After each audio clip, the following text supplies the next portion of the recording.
Hello friends, कैसे हैं? आशा करता हूँ कि बहुत अच्छे होंगे। और आज हम लोग करने वाले हैं आरआरबी ग्रुप डी का जो है यहाँ पे सिंपल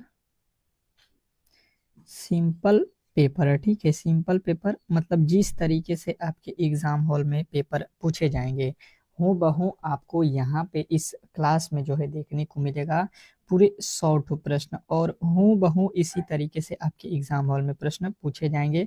अगर इस क्लास को देख लेते हैं तो मुझे लगता है कि आपकी आइडिया लग जाएगी कि आपके एग्जाम हॉल में किस लेवल के प्रश्न पूछे जाते हैं। ये आपको खुद से ही पता चल जाएगा और आप इससे अपना बेहतर प्रिपरेशन कर सकते हैं। जैसे कि आपको मालूम है कि आपके 4 सब्जेक्ट के जो है प्रश्न इसमें पूछे जाते हैं।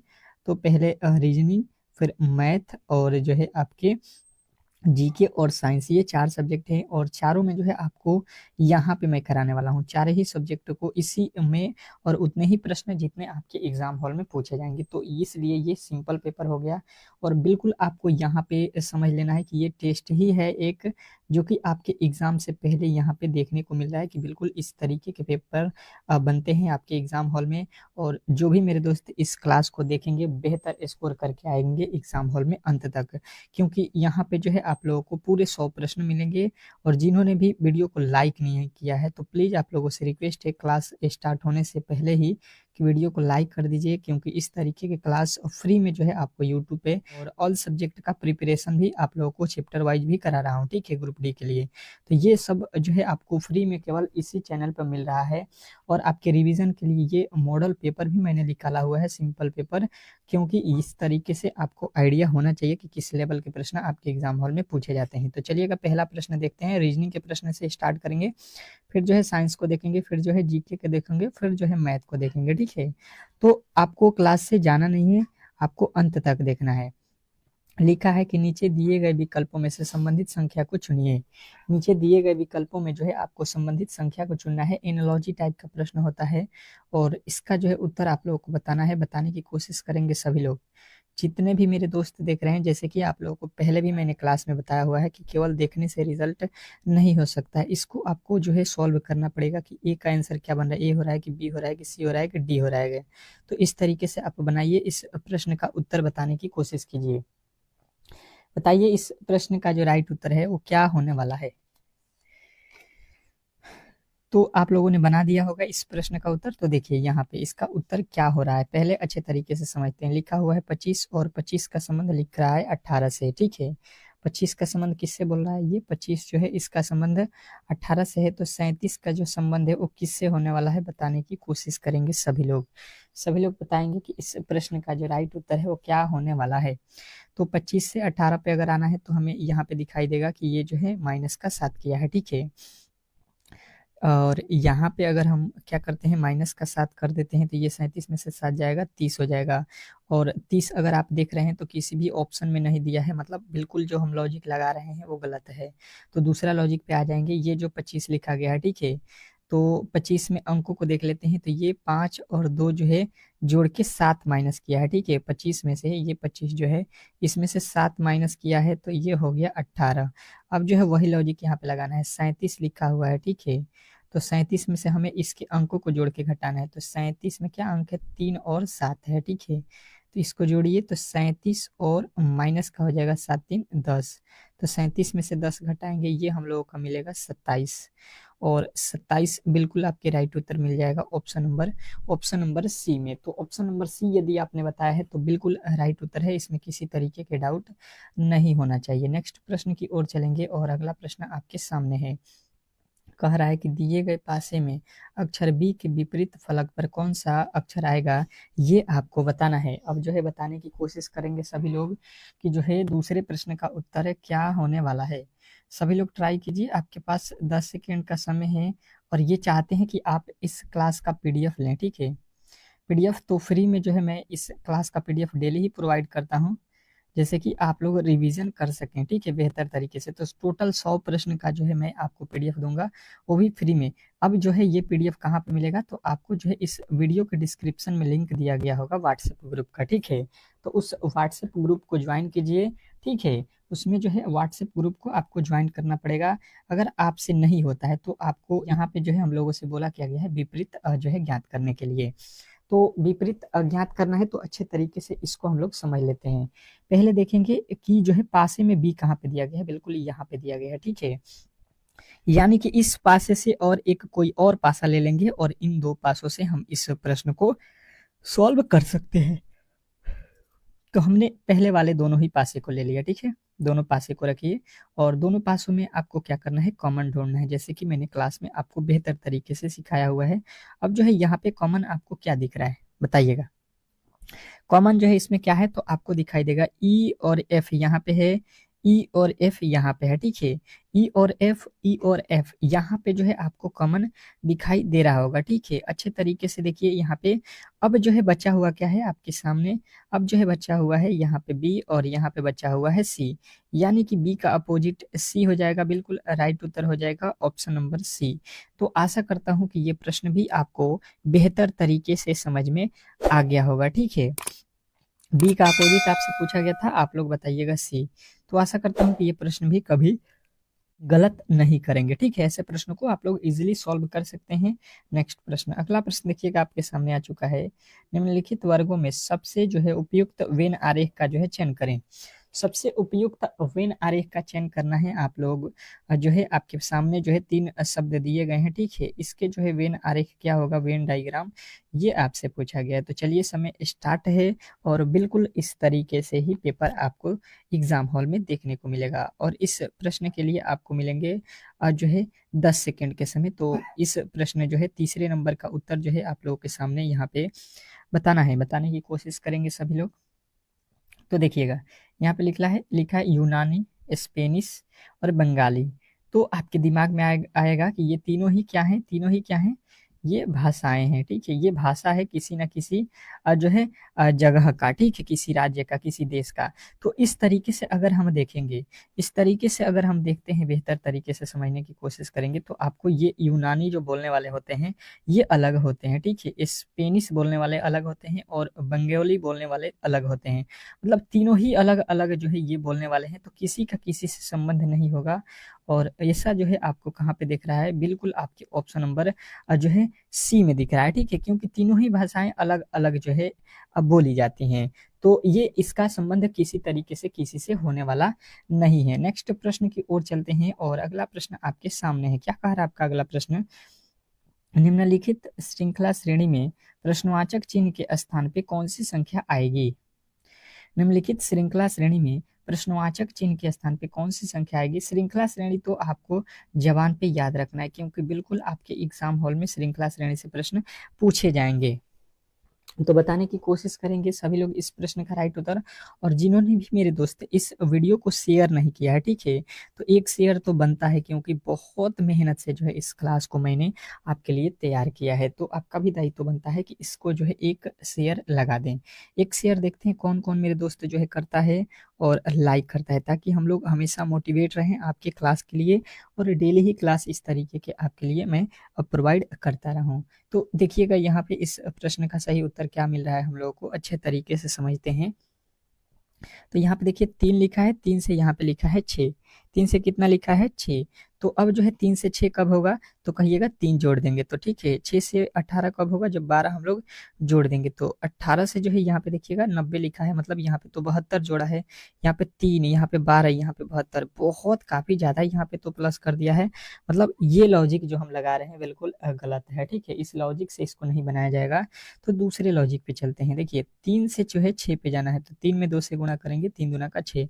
6 से 18 पे जाएंगे, 3 छक्का 18 हो जाएगा। 18 से 90 पे जाएंगे, 18 पचे 90 हो जाएगा, ठीक है। और फिर 90 से जो है 630 पे जाएंगे, तो ये कितने से गुणा किया है, 7 से, 7 9 63। अब इसके आगे हमको जाना है। देखिए पहले 2, फिर 3, फिर 5, फिर 7। तो आपको यहाँ पे इसके आगे जिन्होंने भी 9 से गुणा किया है बिल्कुल गलत हो जाएगा इनका प्रश्न, क्योंकि देखिए ये जो संख्याएं हैं, ये जो संख्याएं आपको दिखाई दे रहा है 2 3 5 7, ये जो है अभाज्य संख्या है, ठीक है। तो अभाज्य संख्या है तो आपको यहाँ पे किससे गुणा करना पड़ेगा, 9 जो है अभाज्य संख्या नहीं है, ये भाज्य है, तो 11 से। तो ये हो जाएगा 0, 11 33 के 3 और 11 6 66 और 3 जो है 66 3 69, ठीक है। तो 6930, 6930 आपके बिल्कुल राइट उत्तर होगा ऑप्शन नंबर बी। तो आशा करता हूँ कि ये प्रश्न भी आपको बेहतर तरीके से समझ में आ गया होगा और ऐसे प्रश्नों को कभी भी आप लोग गलती नहीं करेंगे। नेक्स्ट प्रश्न की ओर चलते हैं और अगला प्रश्न आपके सामने है। क्या कह रहा है आपका अगला प्रश्न? बताने की कोशिश करेंगे सभी लोग कि किसी कोड भाषा में PRO5 को जो है यहाँ पे लिखा जाता है, ठीक उसी प्रकार OPO10 को जो है यहाँ पे MNQ30 लिखा जाता है। तो आपको उसी प्रकार NZA3 को जो है किस प्रकार लिखा जाएगा, ये आपको बताना है। अब जो है समय आपका जो है स्टार्ट हो चुका है, गलती की गुंजाइश नहीं होनी चाहिए, बताने की कोशिश कीजिए सभी लोग। तो देखिएगा हुआ क्या है, पहले ये जो है समझना बहुत जरूरी है इस प्रश्न में किया क्या है। अगर हम देखते हैं तो पहले लिखा है PRO5, ठीक है, और इसके बदले में जो लिखा है उसको भी यहाँ पे लिख देते हैं, POPQ15 लिखा है, ठीक है। तो लॉजिक को अगर हम समझते हैं तो देखिए ये 5 लिखा है, 5 से 15 लिखा है, मतलब 3 गुना तो अंक में किया है। ये तो लॉजिक आपको सीधा समझ में आ गया। मतलब आपको जो है यहाँ पे क्या दिया गया है, NZA3 बराबर यहाँ पे क्या होगा, ये तो आपको यहाँ पे 3 से 3 में गुणा करना पड़ेगा, क्योंकि यहाँ पे भी 3 से गुणा किया तो 3 3 9, यानी अंत में तो 9 होना चाहिए। बिल्कुल आपका जो है ऑप्शन ए और डी में सही होने वाला है। अब उसके आगे देखिएगा तो यहाँ पे पहला अक्षर देखिए, पहला लिखा है यहाँ पे पी, तो सॉरी पी का लिखा है ओ, तो ओ के बाद क्या होता है पी, मतलब माइनस जो है 1 करके लिखा है। तो एन से पहले क्या होता है, यहाँ पे लिख लेंगे एम होता है, ठीक है। जेड लिखा है, जेड के यहाँ पे लिखेंगे, आर के बाद यहाँ पे देखिए लिखा है पी, तो पी के बाद क्यू, क्यू के बाद आर होता है, मतलब यहाँ पे 2 ठो माइनस कर दिया है, ठीक है। तो जेड से 2 ठो माइनस करेंगे, एक्स होगा, एम एक्स होगा, यानी कि ये भी गलत हो जाएगा। और बिल्कुल राइट उत्तर आपका ऑप्शन नंबर ए में देखिए एम एक्स लिखा है, ठीक है, और यहाँ पे आएगा सी और यहाँ पे आएगा 9। तो गलती की गुंजाइश किसी भी तरीके से नहीं होने चाहिए, अगर आपने अच्छे तरीके से क्लास को समझा है तो, ठीक है। नेक्स्ट प्रश्न की ओर चलेंगे और अगला प्रश्न आपके सामने है। कह रहा है यहाँ पे अगला प्रश्न कि विलुप्त अक्षर ज्ञात कीजिए। विलुप्त अक्षर ज्ञात कीजिए, अक्षर जो है आपको विलुप्त दिए गए हैं, इसको जो है आपको ज्ञात करना है। तो बताने की कोशिश करेंगे सभी लोग कि इस प्रश्न का सही उत्तर क्या होने वाला है। आपके पास समय बहुत कम है, हर एक प्रश्न को 10 सेकंड से अधिक हम लोग नहीं सॉल्व कर सकते हैं, क्योंकि 100 प्रश्न पे हम लोगों को जाना है। परंतु जीके जीएस तो आपके 5 से 7 मिनट में सॉल्व हो जाएंगे, ठीक है। 5 से 7 मिनट काफी है जीके और साइंस के लिए, तो ये भी आपको ध्यान रखना है, मैथ और रीजनिंग में ही समय लगेंगे, तो इसको बेहतर तरीके से करना है, समझना है, एक भी गलत नहीं होना चाहिए। 30 ठो रीजनिंग में 30 ठो आपको सही करना है, इसमें किसी तरीके की गलती की गुंजाइश नहीं होना चाहिए। अगर देखिएगा यहाँ पे लिखा है 4, यहाँ पे लिखा है 5, तो लॉजिक तो यहाँ पे क्या यहाँ पे आने वाला है, ये हमको लॉजिक लगाना है। तो हम जो है सीधा सीधी यहाँ पे चलते हैं और पहले क्या करते हैं कि ऊपर क्या लिखा है इसको देख लेते हैं, 42 और 22, 22 और लिखा है 42, ठीक है। यहाँ पे लॉजिक लगाना है हमको, तो इनको अगर जोड़ देते हैं तो ये 4 हो जाएगा, ये 6 हो जाएगा, 64 हो रहा है। यहाँ पे लिखा है 4, 64 को 4 लिखा है, मतलब अगर हम देखेंगे तो इस 64 का क्या किया गया है, क्यूब किया गया है, ठीक है। इसका मतलब घन निकाला गया है, 64 का घन कितना होता है, 4 होता है। अच्छा जी, अब देख लेते हैं यहाँ पे क्या वही लॉजिक यहाँ पे लगेगा, 75 लिखा है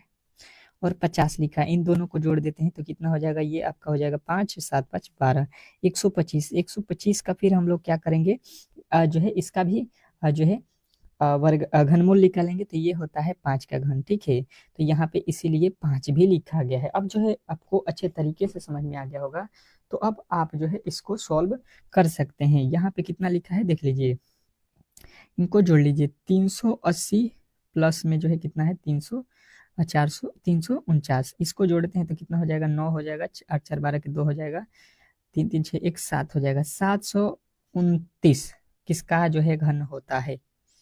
अब ये आपको अच्छे तरीके से याद होना चाहिए कि ये होता है जो है किसका, 9 का, ठीक है। तो यहाँ पे आएगा 9 और 9 बिल्कुल आपके राइट उत्तर ऑप्शन नंबर बी में दिया गया है। तो आशा करता हूँ कि ये प्रश्न भी आपको बेहतर तरीके से समझ में आ गया होगा। नेक्स्ट प्रश्न की ओर चलते हैं और अगला प्रश्न आपके सामने दिया गया है कि नीचे दिए गए विकल्पों में से असंगत संख्या का चयन करें।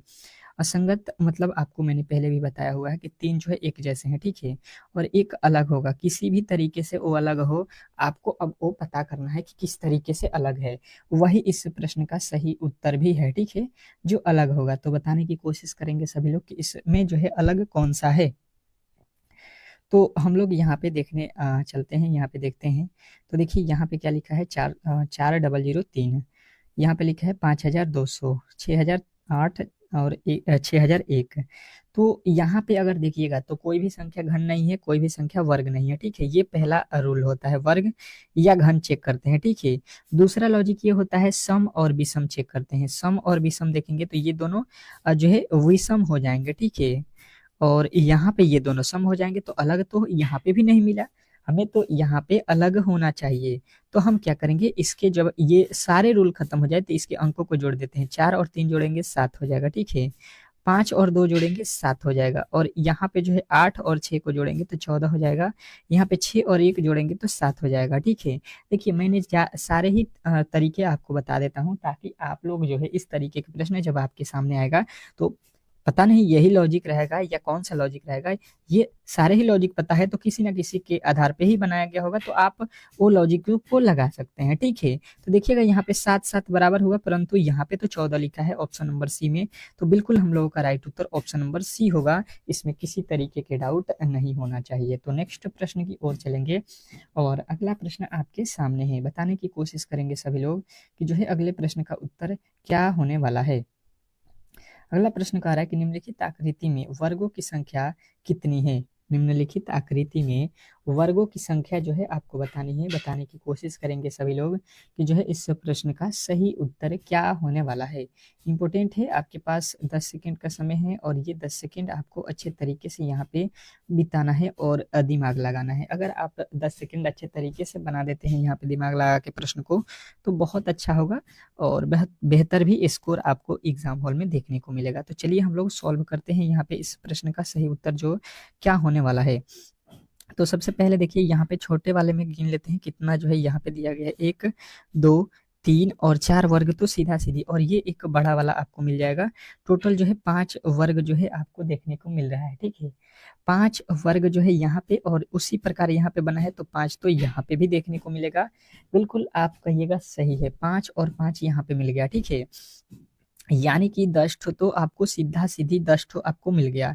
10 के बाद देखिए ये वाला एक ठो 11, ये आपका 12, और ये हो जाएगा 13, ये हो जाएगा 14, ये हो जाएगा 15, ये हो गया 16।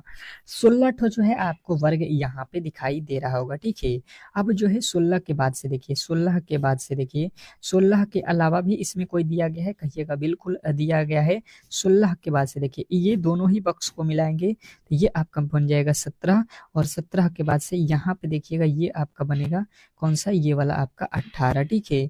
तो इसके अब जो है अलावा एक भी यहाँ पे वर्ग नहीं बनने वाला है, 18 ही इस प्रश्न का बिल्कुल राइट उत्तर हो जाएगा। तो आशा करता हूँ कि ये प्रश्न भी आपको बेहतर तरीके से समझ में आ गया होगा, और ऐसे प्रश्नों को कभी भी आप लोग गलती नहीं करेंगे। नेक्स्ट प्रश्न की ओर चलेंगे, और अगला प्रश्न आपके सामने है। क्या कह रहा है आपका अगला प्रश्न, बताने की कोशिश कीजिएगा सभी लोग। दिए गए शब्द को दाहिनी ओर रखा जाए तो दर्पण प्रतिबिंब कैसा होगा। अब जो है बताइएगा कि जो है आपके पास दाहिने साइड, ठीक है, मतलब दाहिना मतलब बता देता हूँ, ये दाहिना साइड है आपका, और यहाँ पे जो है आपके क्या रखा गया है, दर्पण रखा गया है, ठीक है। तो इस दर्पण का जो है सही दर्पण प्रतिबिंब क्या होने वाला है, ये आपको निकालना है, और आपको मिलते हैं 10 सेकेंड का समय, जैसे कि आपको हमेशा की तरह मैंने सवाल के लिए दिया हुआ है। और जो भी मेरे दोस्त ट्राई कर रहे हैं, ठीक है, तो उनका तो बेहतर स्कोर आज नहीं तो कल होने वाला है, ठीक है, अभी समय है, वो तो बेहतर कर लेंगे, लेकिन जो केवल देखेंगे उनसे जो है बेहतर स्कोर कभी भी नहीं होगा एग्जाम हॉल में, ठीक है। हर एक प्रश्न का जवाब आपको देना ही पड़ेगा, तो ही आप जो है कर सकते हैं, क्योंकि एग्जाम हॉल में कोई भी आपके सामने प्रश्न को सॉल्व नहीं करेगा, खुद से ही सॉल्व करना पड़ेगा। तो आप यहाँ पे सिंपल पेपर समझ के आप डेली क्लास ज्वाइन कीजिए। क्लास ज्वाइन करने का मैंने तरीका भी बताया गया है, और समय भी आपको बताया हुआ है, ठीक है। तो आप अच्छे तरीके से करिए। अब देखिए यहाँ से जो है आर यहाँ पे आएगा, और बिल्कुल आर जो है इस तरीके से हो जाएगा। अब देखिए यहाँ पे पहले सी लिख दिया है, और ये देखिए आर जो है उलाट दिया है, बिल्कुल ये गलत हो जाएगा। और अगर आप देखिएगा ये वाला आर तो बिल्कुल ही सेम टू सेम यहाँ पे लिख दिया है, तो ये भी गलत हो जाएगा। जो आर यहाँ पे लिखा गया है वही आर यहाँ पे लिख दिया है, तो ये तीनों ही आपके केवल पहले वाले अक्षर से ही गलती मिल गए। मतलब केवल ऑप्शन नंबर आपका बी जो है यहाँ पे राइट हो रहा है, ठीक है। केवल ऑप्शन नंबर बी जो है हम लोग यहाँ पे देख रहे हैं कि आर जिस तरीके से उलट के बनेगा वो केवल ऑप्शन नंबर जो है बी के जैसा बनेगा। तो ऑप्शन नंबर बी बिल्कुल राइट उत्तर है। नेक्स्ट प्रश्न, अगला प्रश्न देखिएगा आपके सामने आ चुका है। और अगला प्रश्न कह रहा है यहाँ पे कि श्रृंखला में रिक्त स्थान को पूरा कीजिए। जो श्रृंखला दिया गया है इसको जो है आपको पूरा करना है, ठीक है। अब देखिए ये जो है इस समय का बहुत बड़ा प्रश्न होने वाला है, क्योंकि इस तरीके के प्रश्न ट्रेंडिंग में है, आपके एग्जाम के लिए ट्रेंडिंग टॉपिक इसको कह सकते हैं। और ऐसा प्रश्न किसी भी ऐसा ऑनलाइन एग्जाम नहीं है जिसमें नहीं दे रहा है, और खास करके रेलवे के एग्जाम में तो काफी ज्यादा हर एक शिफ्ट में इस तरीके का प्रश्न बना रहा है। तो बताइए यहाँ पे कौन से अक्षर भरे जाएंगे, ये आपके सामने है, और 10 सेकेंड की समय आप गंवाइए मत। तो देखिए इसको हम लोग सॉल्व करते हैं, बेहतर तरीके से समझने की कोशिश करते हैं। तो आपको बताया हूँ, काउंट कीजिए, 3 3 6 3 3 12 3 15 2 17 2 17 2 19 हो रहा है। अच्छा जी, अगर हम देखेंगे तो काउंटिंग से तो यहाँ पे थोड़े से अलग तरीके से यहाँ पे समझ में आया। तो अब इसके तरीके देखिए, यहाँ से जेड तक से चलेंगे, जेड तक आएगा, यहाँ पे एक लाइन बन जाएगा। अब यहाँ से जो है देखेंगे तो बी तक ले चलेंगे तो यहाँ पे एक लाइन बन गया। फिर यहाँ से चलेंगे जेड से पहले ये हो जाएगा। अब जो है लॉजिक आपको मिल गया, पहले जो है जेड है, पहले जेड है, यानी कि यहाँ पे पहले ही जेड आएगा, ठीक है। अब जो है इसके आगे देखिए, इसके आगे देखिए, यहाँ पे भी है, भी के बाद बी है, ठीक है। भी के बाद बी है, भी के बाद भी है, और यहाँ पे भी हो जाएगा, बी भी एक साथ होगा। जेड के बाद क्या है, एक्स है, तो एक्स होगा। एक्स के बाद सी है तो सी हो जाएगा। अब जो है जेड के बाद यहाँ पे क्या हो जाएगा, एक्स है तो एक्स हो जाएगा। अब इस तरीके से देख लीजिए, आपके पास पहले भी होना चाहिए, एक्स होना चाहिए, सी होना चाहिए, भी एक्स सी। यहाँ पे तो भी एक्स सी दिया ही नहीं है, ठीक है। तो देखिए यहाँ पे लॉजिक किस तरीके से लगाया है, ये जो है सी के बाद यहाँ पे कौन सा अक्षर आएगा, डी आएगा, ठीक है। डी के बाद से देखिए यहाँ पे ई लिखा है, ई के बाद से देखिए आपका यहाँ पे आगे चलिएगा तो एफ आएगा, ठीक है। यहाँ पे इस तरीके से यहाँ पे एफ आएगा। तो इस तरीके से जो है इसको आप लोगों को सॉल्व करना था, और यहाँ पे जो है आपका डी हो जाएगा, मतलब ये डी हो जाएगा। डी के बाद जेड, बी जो है इस तरीके से आपको सॉल्व करना था। अब देखिए कहाँ पे है, बिल्कुल आपके राइट उत्तर ऑप्शन नंबर डी में मिल जाएगा, ठीक है। तो डी जो है इस प्रश्न का 100% सही उत्तर होगा। ये सी के बाद डी, डी के बाद ई के बाद एफ वाला लॉजिक आपको याद रखना होता है, ठीक है। नेक्स्ट प्रश्न, अगला प्रश्न देखिएगा आपके सामने आ चुका है। कह रहा है कि यदि 460 विद्यार्थियों में प्रारंभ से आस्था की रैंक जो है 220 थी, तो अंतिम छोर से इसकी जो है रैंक क्या होगी, ये आपको बताना है। अब जो है बताने की कोशिश करेंगे सभी लोग कि जो है ये जो है प्रश्न का उत्तर क्या होने वाला है। टाइम जो है स्टार्ट है, और टाइम को जो है यहाँ पे गंवाइए मत, बताने की कोशिश करेंगे। रैंकिंग वाले प्रश्न तो मैंने आपको बेहतर तरीके से कराया हुआ है, ठीक है। तो गुंजाइश नहीं होनी चाहिए गलती की गुंजाइश किसी भी एंगल से नहीं होनी चाहिए। बताइएगा, बताने की कोशिश करेंगे। तो यहाँ पे जो है टोटल लोग कितने हैं इसमें, 460 हैं, ठीक है। और इसका रैंक जो है प्रारंभ से, अगर शुरू से देखेंगे तो ये 220 पे आया हुआ है व्यक्ति। तो यहाँ से हम माइनस करेंगे तो ये हो जाएगा 0, और ये हो जाएगा 4, और ये हो जाएगा 240 रैंक आ रहा है, ठीक है। लेकिन यहाँ पे देखिए, अगर एक व्यक्ति को अगर शुरू से काउंट करें, मान लीजिए यहाँ से जो है रैंक है और यहाँ तक अंतिम है, ठीक है। तो इसको हमने शुरू से भी काउंट किया यहाँ पे, और इसको अंत से भी काउंट कर लिया है, ठीक है। इसको अंत से भी काउंट किया है, तो ये व्यक्ति भाई साहब 2 बार काउंट हुआ है, ठीक है।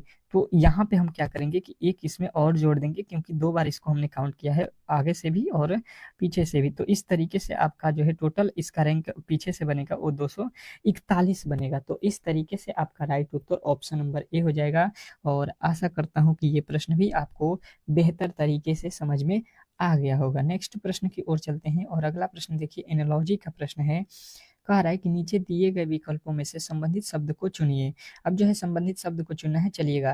एनालॉजी के प्रश्न तो मैंने कराया हुआ है, परंतु ये थोड़े से अलग है, और हमेशा ही एनालॉजी के प्रश्न अलग ही आपको देखने को भी मिलेगा, तो ये भी आपको ध्यान रखना है। बताइए यहाँ पे क्यूबा का संबंध जो है हवाना से है, तो स्पेन का संबंध किससे होगा, चलिएगा बताने की कोशिश कीजिए सभी लोग कि इस प्रश्न का सही उत्तर जो है क्या होने वाला है।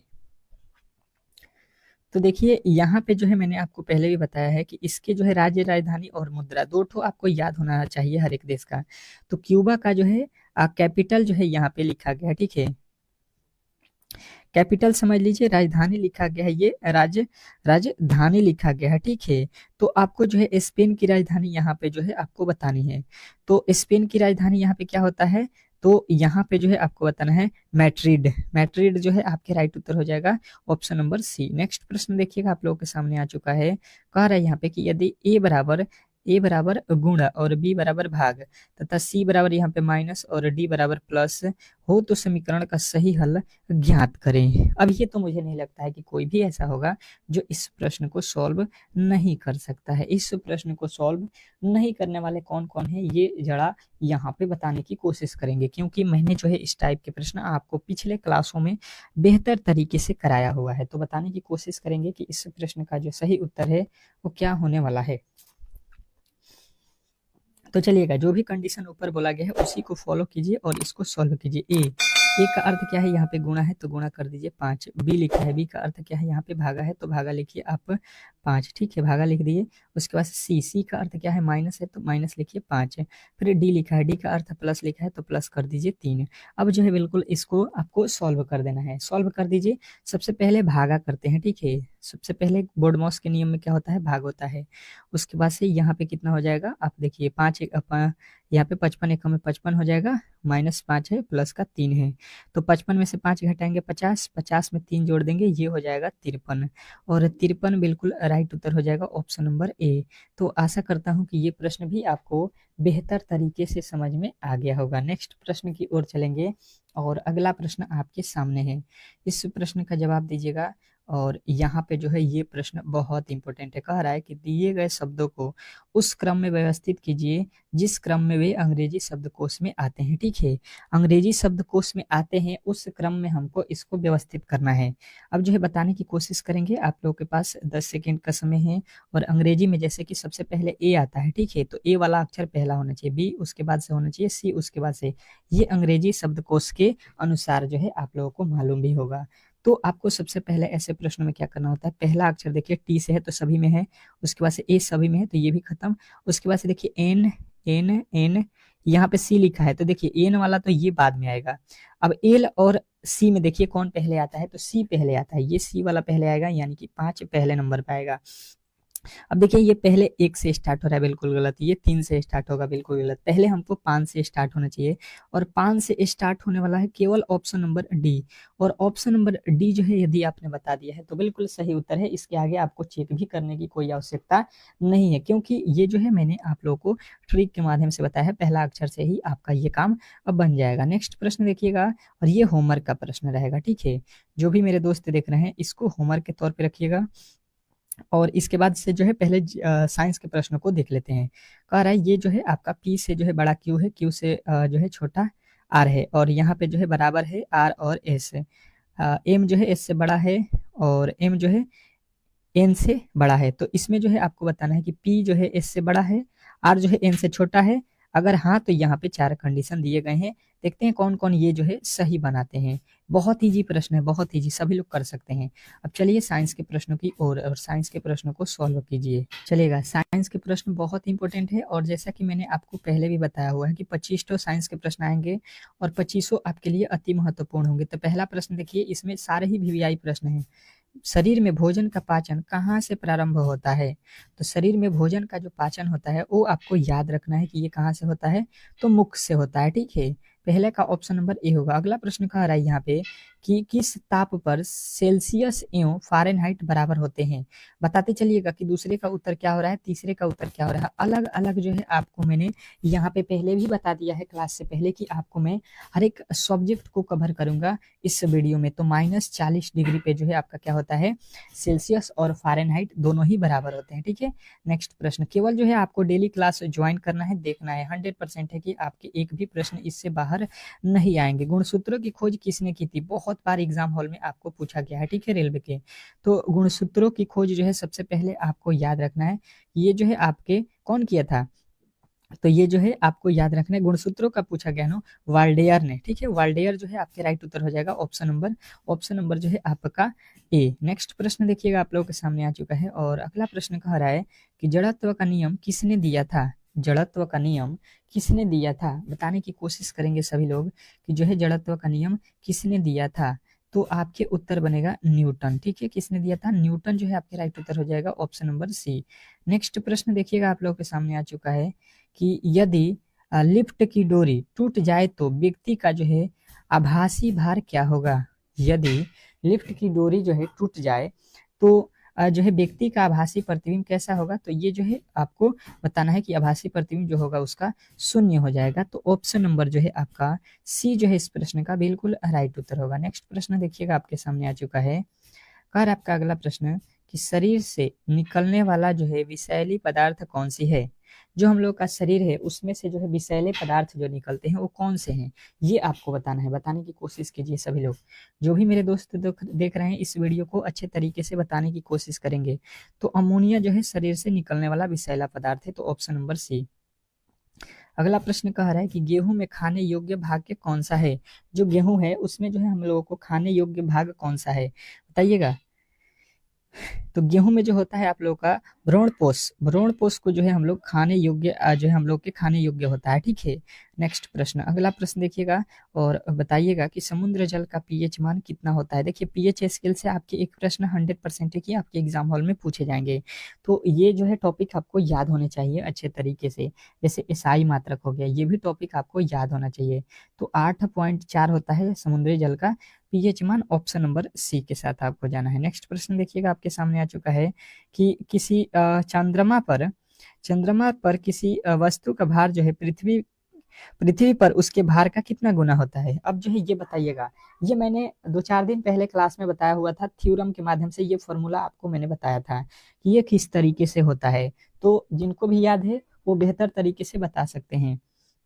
तो देखिए किसी भी वस्तु का भार जो है पृथ्वी की तुलना में चंद्रमा पर क्या होता है उसका 1/6 गुना। मतलब कोई वस्तु यहाँ पे 60 kg का है, ठीक है, 60 kg का है, तो वो चंद्रमा पर जाएगा तो उसमें 1/6 से गुणा कर देंगे, यानी कि वो केवल वहां पे कितने केजी का होगा, 10 kg का।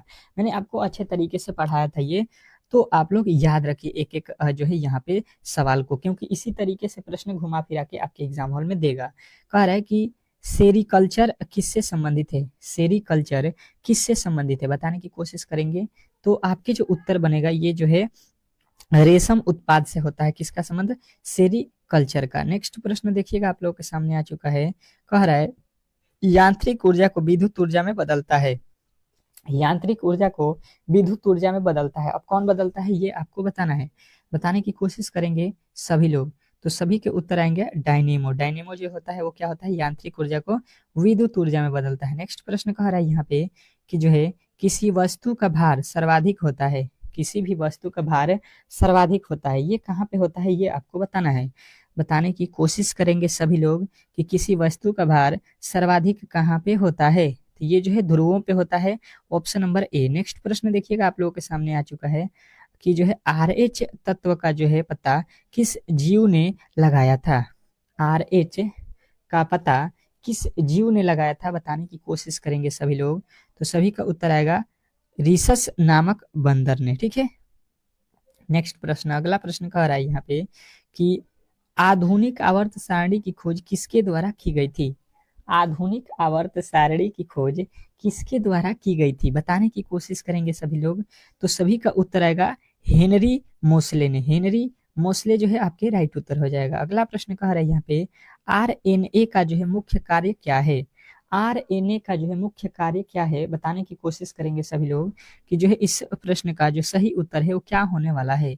तो आपको बताना है ऊर्जा उत्पाद के लिए होता है, ठीक है। नेक्स्ट प्रश्न, अगला प्रश्न कह रहा है कि जो है जीवन की सबसे छोटी रचनात्मक एवं क्रियात्मक इकाई कौन सी है। जीवन की सबसे छोटी रचनात्मक एवं क्रियात्मक इकाई कौन सी है, तो आपके उत्तर बनेगा यहाँ पे कोशिका, ठीक है। नेक्स्ट प्रश्न, अगला प्रश्न देखिएगा आप लोगों के सामने आ चुका है, सबसे अधिक क्रियाशील अधातु तत्व कौन सा है। सबसे अधिक क्रियाशील अधातु तत्व कौन से हैं आपको बताना है। तो 17 का जो है राइट उत्तर होगा फ्लोरीन। ठीक है, नेक्स्ट प्रश्न, अगला प्रश्न देखिएगा आपके सामने आ चुका है। कह रहा है कि जीव जंतुओं और जो है वनस्पतियों के अवशोषण को क्या कहा जाता है। जीव जंतुओं और जो है वनस्पतियों के अवशोषण को क्या कहा जाता है, तो आपके राइट उत्तर बनेगा ये जो है फासिल बोला जाता है। ठीक है, नेक्स्ट प्रश्न, अगला प्रश्न देखिएगा आपके सामने आ चुका है। कह रहा है कि कवकों के अध्ययन को क्या कहा जाता है।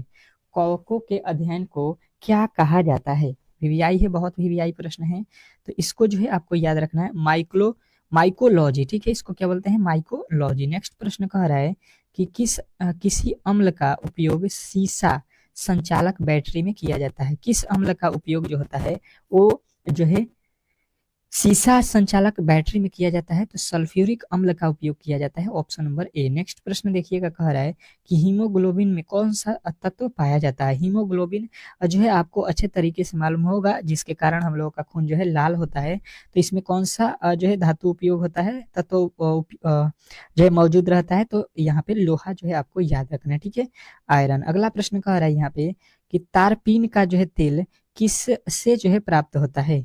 तारपीन का तेल जो है किससे प्राप्त होता है, बताने की कोशिश करेंगे सभी लोग, तो सभी के उत्तर आएंगे यहाँ पे कि माइकम से जो है यहाँ पे तारपीन के तेल प्राप्त होते हैं। अगला प्रश्न कह रहा है कि दालचीनी पेड़ के किस भाग से प्राप्त की जाती है। दालचीनी पेड़ के किस भाग से प्राप्त किया जाता है, ये आपको बताना है, बताने की कोशिश करेंगे सभी लोग, तो सभी का उत्तर आएगा छाल से। ठीक है, नेक्स्ट प्रश्न, अगला प्रश्न कह रहा है यहाँ पे कि किस रोग के रोकथाम के लिए बीसीजी का जो है टीका लगाया जाता है।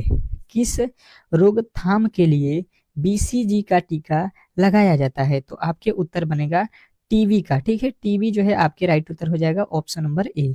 नेक्स्ट प्रश्न देखिएगा आप लोगों के सामने आ चुका है कि मनुष्य का वैज्ञानिक नाम क्या है।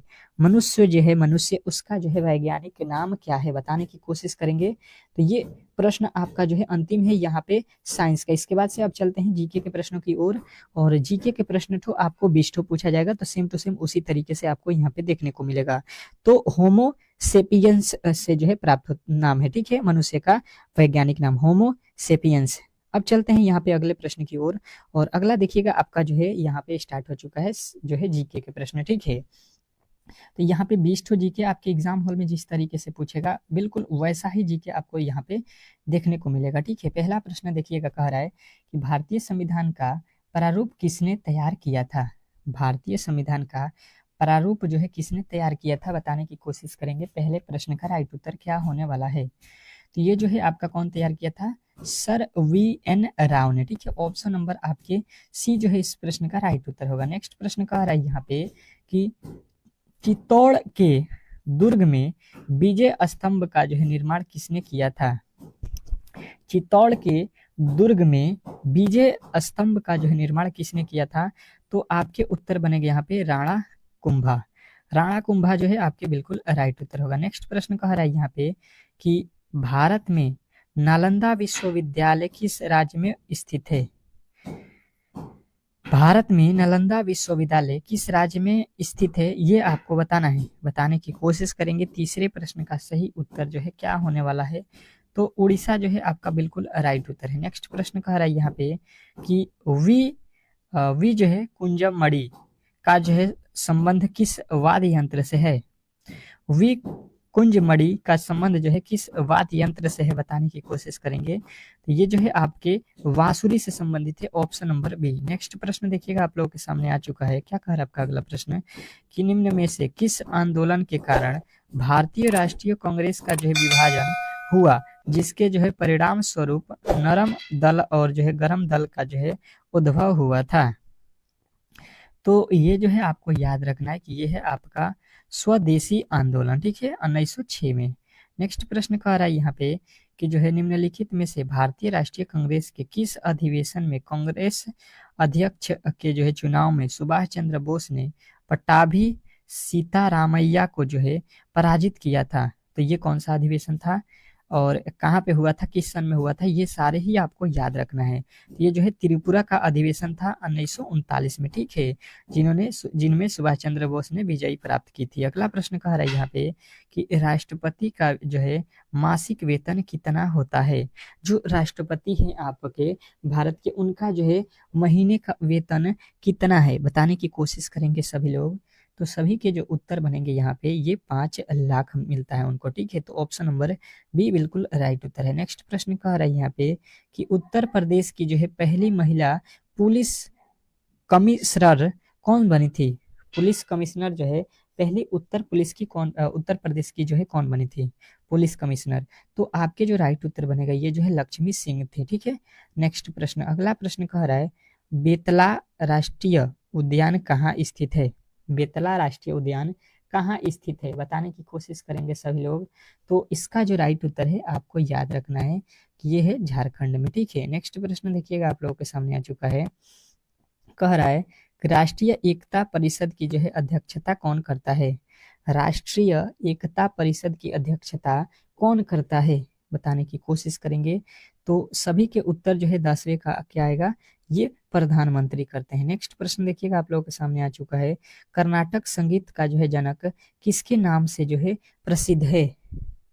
चलिएगा, कर्नाटक संगीत का जो है जनक के नाम से कौन प्रसिद्ध है, तो आपके उत्तर बनेगा ये संत पुरंदर दास है, ठीक है। नेक्स्ट प्रश्न, अगला प्रश्न कह रहा है कि माइकल जैक्सन जो है संबंधित है। माइकल जैक्सन जो है संबंधित है, तो ये किससे संबंधित है, तो पॉप संगीत से, ठीक है। नेक्स्ट प्रश्न, अगला प्रश्न कह रहा है कि निम्नलिखित में से कौन सी नदी घाटी जो है क्षेत्रफल की दृष्टि से सबसे बड़ी है। कौन सी नदी घाटी क्षेत्रफल की दृष्टि से सबसे बड़ी है, तो आपको बताना है महानदी, ठीक है। नेक्स्ट प्रश्न, अगला प्रश्न कह रहा है कि भारत के संविधान में मौलिक अधिकार और जो है न्यायिक जो है समीक्षा के प्रावधान किस देश के संविधान से लिए गए हैं, तो आपके उत्तर बनेगा ये संयुक्त राज्य अमेरिका के संविधान से लिया गया है। नेक्स्ट प्रश्न देखिएगा, आप लोगों के सामने आ चुका है कि भारतनाट्यम की उत्पत्ति किस राज्य से हुई है। बहुत भी वीआई प्रश्न है, भारतनाट्यम से जो है प्रश्न बार बार आपके एग्जाम हॉल में देता है, ठीक है। तो आपके उत्तर यहाँ पे आने चाहिए तमिलनाडु, ठीक है। नेक्स्ट प्रश्न, अगला प्रश्न देखिएगा और बताने की कोशिश करेंगे सभी लोग कि इस प्रश्न का सही उत्तर क्या होने वाला है। एक पोलो टीम में कितने खिलाड़ी होते हैं। एक पोलो टीम में कितने खिलाड़ी होते हैं, बताने की कोशिश करेंगे, तो आपको याद रखना है 4। नेक्स्ट प्रश्न देखिएगा, आप लोगों के सामने आ चुका है कि बेसबॉल में प्रत्येक पक्ष में खिलाड़ियों की जो है कुल संख्या कितनी होती है। बेसबॉल में जो है प्रत्येक पक्ष में, मतलब दोनों ही तरफ जो है कितने खिलाड़ी होते हैं, तो आपको बताना है 9 प्लेयर होते हैं, ठीक है, बेसबॉल में। अगला प्रश्न कह रहा है बेतवा नदी निकलती है। बेतवा नदी जो है कहाँ से निकलती है, तो ये आपको याद रखना है कि बेतवा नदी है ये विंध्यन जो है पहाड़ियों से निकलती है। नेक्स्ट प्रश्न देखिएगा, आप लोगों के सामने आ चुका है। नागालैंड विधानसभा चुनाव में निर्वाचित होने वाली पहली महिला विधायक कौन बनी है। अब बताइएगा, यहाँ पे बताने की कोशिश करेंगे सभी लोग। तो सभी के उत्तर आएगा यहाँ पे उपयुक्त दोनों, यानी कि जो है आपको दोनों ही याद रखना है, हेकानी जखखालू और जो है सहलहानु क्रूस। नेक्स्ट प्रश्न देखिएगा, आप लोगों के सामने आ चुका है कि भारत में पहली बार किसी हॉकी स्टेडियम का जो है नाम किस खिलाड़ी के नाम पर रखा गया। तो ये जो है आपको याद रखना है, ये जो है राणा रामपाल के नाम पे, ठीक है। तो यहाँ पे जीके के जो प्रश्न थे वो बेस्ट हो आपके बिल्कुल खत्म हो चुके हैं, समाप्त हो चुके हैं। अब चलते हैं हम लोग मैथ के प्रश्नों की ओर, और मैथ के प्रश्नों को देखेंगे। जो भी मेरे दोस्त क्लास को अंतिम तक देख रहे हैं, ठीक है, तो उनको बेहतर रिजल्ट मिलने वाला है, ठीक है। तो चलिएगा, यहाँ पे मैथ के पहले प्रश्नों की ओर चलेंगे, और मैथ का आज का पहला प्रश्न आपके सामने है और बनाना है इसको, और इसका सही आंसर जो है आपको बताना है कमेंट बॉक्स में, ठीक है। पहला प्रश्न देखिए, सॉल्व करते हैं। 10 संख्याओं का औसत 7 है। यदि प्रत्येक संख्या को 12 से गुणा कर दिया जाए तो नई संख्या का औसत जो है क्या होगा, बताने की कोशिश करेंगे सभी लोग कि जो है इस प्रश्न का सही उत्तर जो है क्या होने वाला है।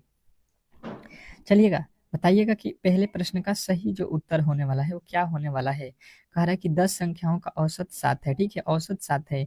यदि प्रत्येक संख्या को जो है 12 से गुणा कर दिया जाए तो दी गई संख्या का औसत जो है आपको बताना है और बिल्कुल जो है सरल प्रश्न है। मुझे लगता है कि ये कलम और कॉपी की आवश्यकता भी नहीं पड़ेगी इस सवाल को बनाने के लिए, ठीक है। और आप इजीली सॉल्व कर सकते हैं। जैसे कि बोला गया है कि कोई 10 संख्या है, ठीक है, वो आपको मालूम नहीं, इसका औसत निकालना है, मतलब 7 से इसको गुणा कर दीजिएगा तो कुल जो है योग आपको मालूम चल जाएगा, तो ये हो जाएगा टोटल 70।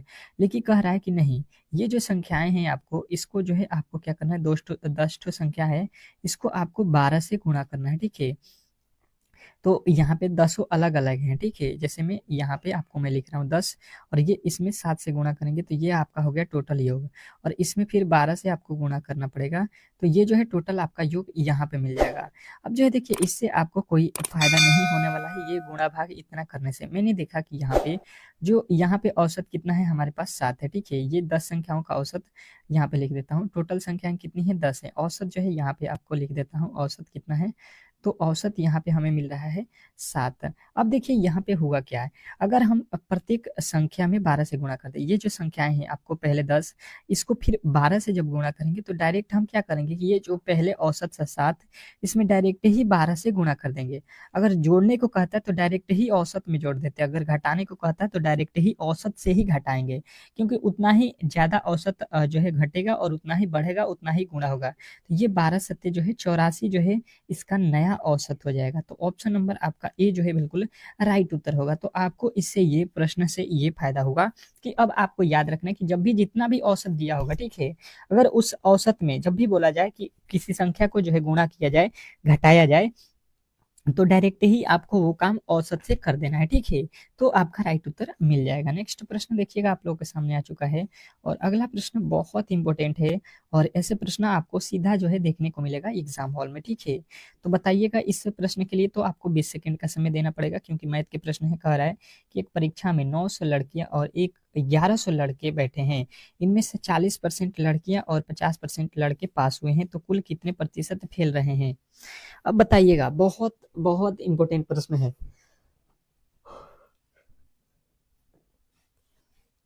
तो चलिएगा, प्रश्न तो आपने समझ लिया होगा। पहले हम लोग गर्ल को लिखा लेते हैं, ठीक है। गर्ल की संख्या देखिए, यहाँ पे टोटल लड़कियां कितनी हैं, 900, कोई दिक्कत नहीं है। अब कह रहा है कि इसमें से 40% लड़कियां और 50% लड़के पास हुए हैं, और हमको निकालना किसका है, फेल का निकालना है। तो अगर कोई आपसे पूछेगा कि यहाँ पे 40% लड़कियां पास हुई हैं तो फेल कितना हुई है, ये अब आप लोगों को पहले से ही मालूम होना चाहिए कि भाई साहब टोटल परसेंटेज 100 का ही होता है। कोई भी परसेंटेज कितना का होता है, 100 का। मतलब 40% लड़कियां पास हो गई होंगी तो 60% फेल हुई हैं, तो फेल का ही हमको पता करना है। तो फेल वाले को निकाल लेते हैं और बट्टा में जो है 100 कर लेंगे, ये 2 जीरो से 2 जीरो कट जाएगा, 9 छक्का 54, यानी कि 540 लड़कियां जो हैं यहाँ पे हम बताएंगे कि फेल हो चुकी हैं, ठीक है। अब देखिएगा, लड़कों की संख्या बॉयज निकालते हैं, तो लड़के कितने हैं आपके पास, 1100, ठीक है। और इसमें बोला गया कि 50% लड़के पास हैं, 50% पास है यानी कि 50% फेल होंगे। और यहाँ से फेल की संख्या अगर 2 जीरो से 2 जीरो काट देते हैं तो ये हो जाएगा 11 पचे 55 पे 1 जीरो। ये देखिए 540 और ये 550 है। अब जो है इन दोनों को जोड़ना पड़ेगा, क्योंकि बोला है कि कुल जो है लड़कों और लड़कियां दोनों को मिलाकर कितना फेल हुए हैं। तो यहाँ पे हमें मिल गया 500, 540 और 550, 550 इसको जोड़ देते हैं तो कितना हो जाएगा, 0 5 9 और यहाँ पे 10 है। 1090 जो है यहाँ पे आपको याद रखना है कि ये कौन है, ये फेल हो चुके हैं, ठीक है। तो फेल हो चुके हैं इनका, अब जो है आपको देखिए संख्या में यहाँ पे नहीं दिया है, तो हम 1000 जो कितना आया था 50 जो है यहाँ पे आपको याद रखना है। ये कौन है, ये कौन है, फेल हुए हैं वो है, ठीक है। यहाँ पे 1 मिनट, हम लोगों ने गलती लिख लिया क्या, यहाँ पे एक आया था 500 जो है 40, 550, तो ये हो गया 0 5 9 ये 10, यहाँ पे 1090 हो रहा है, ठीक है। 1090 आपको याद रखना है। अब देखिए परसेंटेज इसका निकालना है, तो टोटल लोग कितने हैं, 900 और 1000 यहाँ पे लोग हैं, 900 और 1100, सॉरी। तो ये टोटल जो है यहाँ पे उस परीक्षा में टोटल कितने लोग बैठे हैं, 2000, और 2000 का आप क्या कीजिए, परसेंटेज निकाल दीजिए कितना, 1090, क्योंकि टोटल इस एग्जाम हॉल में फेल जो हुए हैं 1090 हुए हैं। तो ये 2 जीरो से ये 2 जीरो कट जाएगा, ये 1 जीरो से 1 जीरो कट जाएगा। अब 2 के पहाड़े में 109 में भाग दीजिए, तो 5 दूना 10 और यहाँ पे 4 दूना 8 पॉइंट 5 दूना का 10 है, यानी कि 54.5% जो है लोग यहाँ पे फेल हुए हैं। और फेल की संख्या आपसे पूछा गया है, तो आपको बताना है ऑप्शन नंबर बी जो है इस प्रश्न का 100% सही उत्तर होगा। आशा करता हूँ कि ये प्रश्न आप लोग कभी भी गलती नहीं करेंगे। नेक्स्ट प्रश्न की ओर चलेंगे और अगला प्रश्न आपके सामने है। क्या बोला गया है बेहतर तरीके से समझने की कोशिश करेंगे कि एक परीक्षा में कमल ने 70% अंक प्राप्त किया। 4 विषयों में से 3 विषयों में उसे क्रमशः जो है यहाँ पे अंक मिले हैं 81, 66 और जो है 61 अंक मिले। यदि प्रत्येक विषय के पूर्णांक 100 हैं तो चौथी विषय में उसकी अंक क्या होगी। अब जो है ये बहुत इंपॉर्टेंट प्रश्न है, वीवीआई कर लीजिएगा। जो मैं कह रहा हूँ वही जो है आपको अच्छे तरीके से नोट करना है, क्योंकि प्रश्न तो आपको एग्जाम हॉल में सेम टू सेम ऐसा ही देखने को मिलेगा। तो जो डेली क्लास करेंगे, डेली ज्वाइन करेंगे, उनका जो है यहाँ पे स्कोर बहुत बड़ा एग्जाम हॉल में होने वाला है।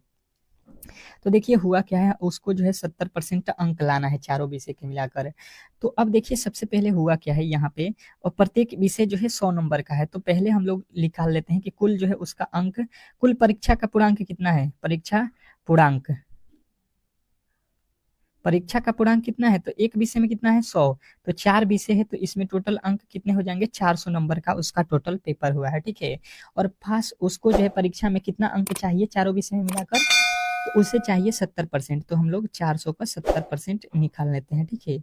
यानी उसको कितना 70% लाना है, तो यहाँ पे कितना नंबर चाहिए, 7 चौका 28, यानी कि जो है 280 नंबर भाई साहब को लाना है, ठीक है। अब ये आपको मालूम हो गया, 280 आपको यहाँ पे लिख लेना है। चलिएगा 280 तो भाई साहब को चाहिए, कोई दिक्कत नहीं है, परंतु उनको 3 विषय में जो मिला हुआ अंक है वो हमको मालूम है। एक विषय में भाई साहब को मिला है 81, दूसरे में मिला है 66 और तीसरे में मिला है 61। इन सभी को जोड़ देते हैं तो ये हमें कितना मिलता है देख लीजिए, ये हो जाएगा 6 2 8 और यहाँ पे मिल जाएगा 6 6 12। अब जो है 6 6 12, 12 8 कितना होता है, 12 8 20, ठीक है। तो 20 यहाँ पे हो जाएगा। अब देखिए इसको माइनस कीजिए तो ये हो जाएगा, ये हो जाएगा 2 और यहाँ पे हो जाएगा 9, ठीक। यहाँ पे कितना हो जाएगा आपका 8 7 हो गया, यानी कि 7। यानी कि जो है आपको कितना अंक लाना पड़ेगा चौथे विषय में, चौथा जो विषय है उसमें हमें जो है 72 अंक लाएंगे, तो टोटल हम लोगों का 70% जो है नंबर आ जाएगा। तो ऑप्शन नंबर ए के साथ हमको जाना था। और आशा करता हूँ कि ये प्रश्न भी आपको बेहतर तरीके से समझ में आ गया होगा। ऐसे प्रश्नों को कभी भी आप लोग गलती नहीं करेंगे, ठीक है। नेक्स्ट प्रश्न की ओर चलते हैं और अगला प्रश्न आपको अच्छे तरीके से यहाँ पे कवर करना है और बताना है।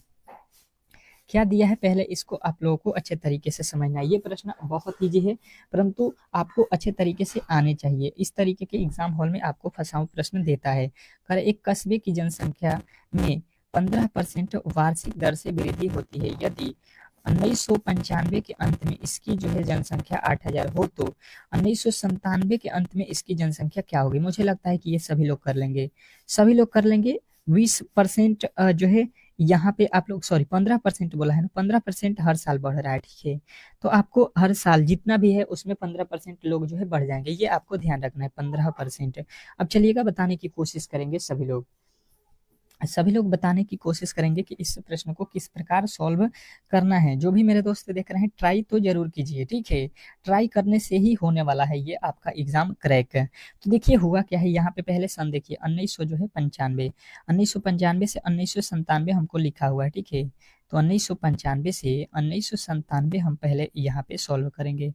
तो हमें यहाँ पे कितने समय मिले, 2 वर्ष का, ठीक है। मतलब 2 वर्ष बाद की जो है जनसंख्या हमको बताना है। 1995 में मालूम है कि 8000 लोग थे, तो 1997 में कितने लोग होंगे ये हमको बताना है। तो समय कितना मिल गया हमें, 2 वर्षों का, ठीक है।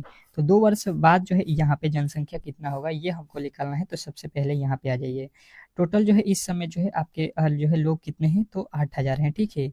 8000 लोग जो है इस समय मान के चलिए कि हैं, उपलब्ध हैं। तो अब क्या करना है यहाँ पे, ये जो है यहाँ पे 2 साल का जो है, हर साल जो है देखिए लिखा है कि प्रत्येक वर्ष जो है 15% की वृद्धि होती है। मतलब अगर 100 लोग हैं तो 15 बढ़ जाएगा।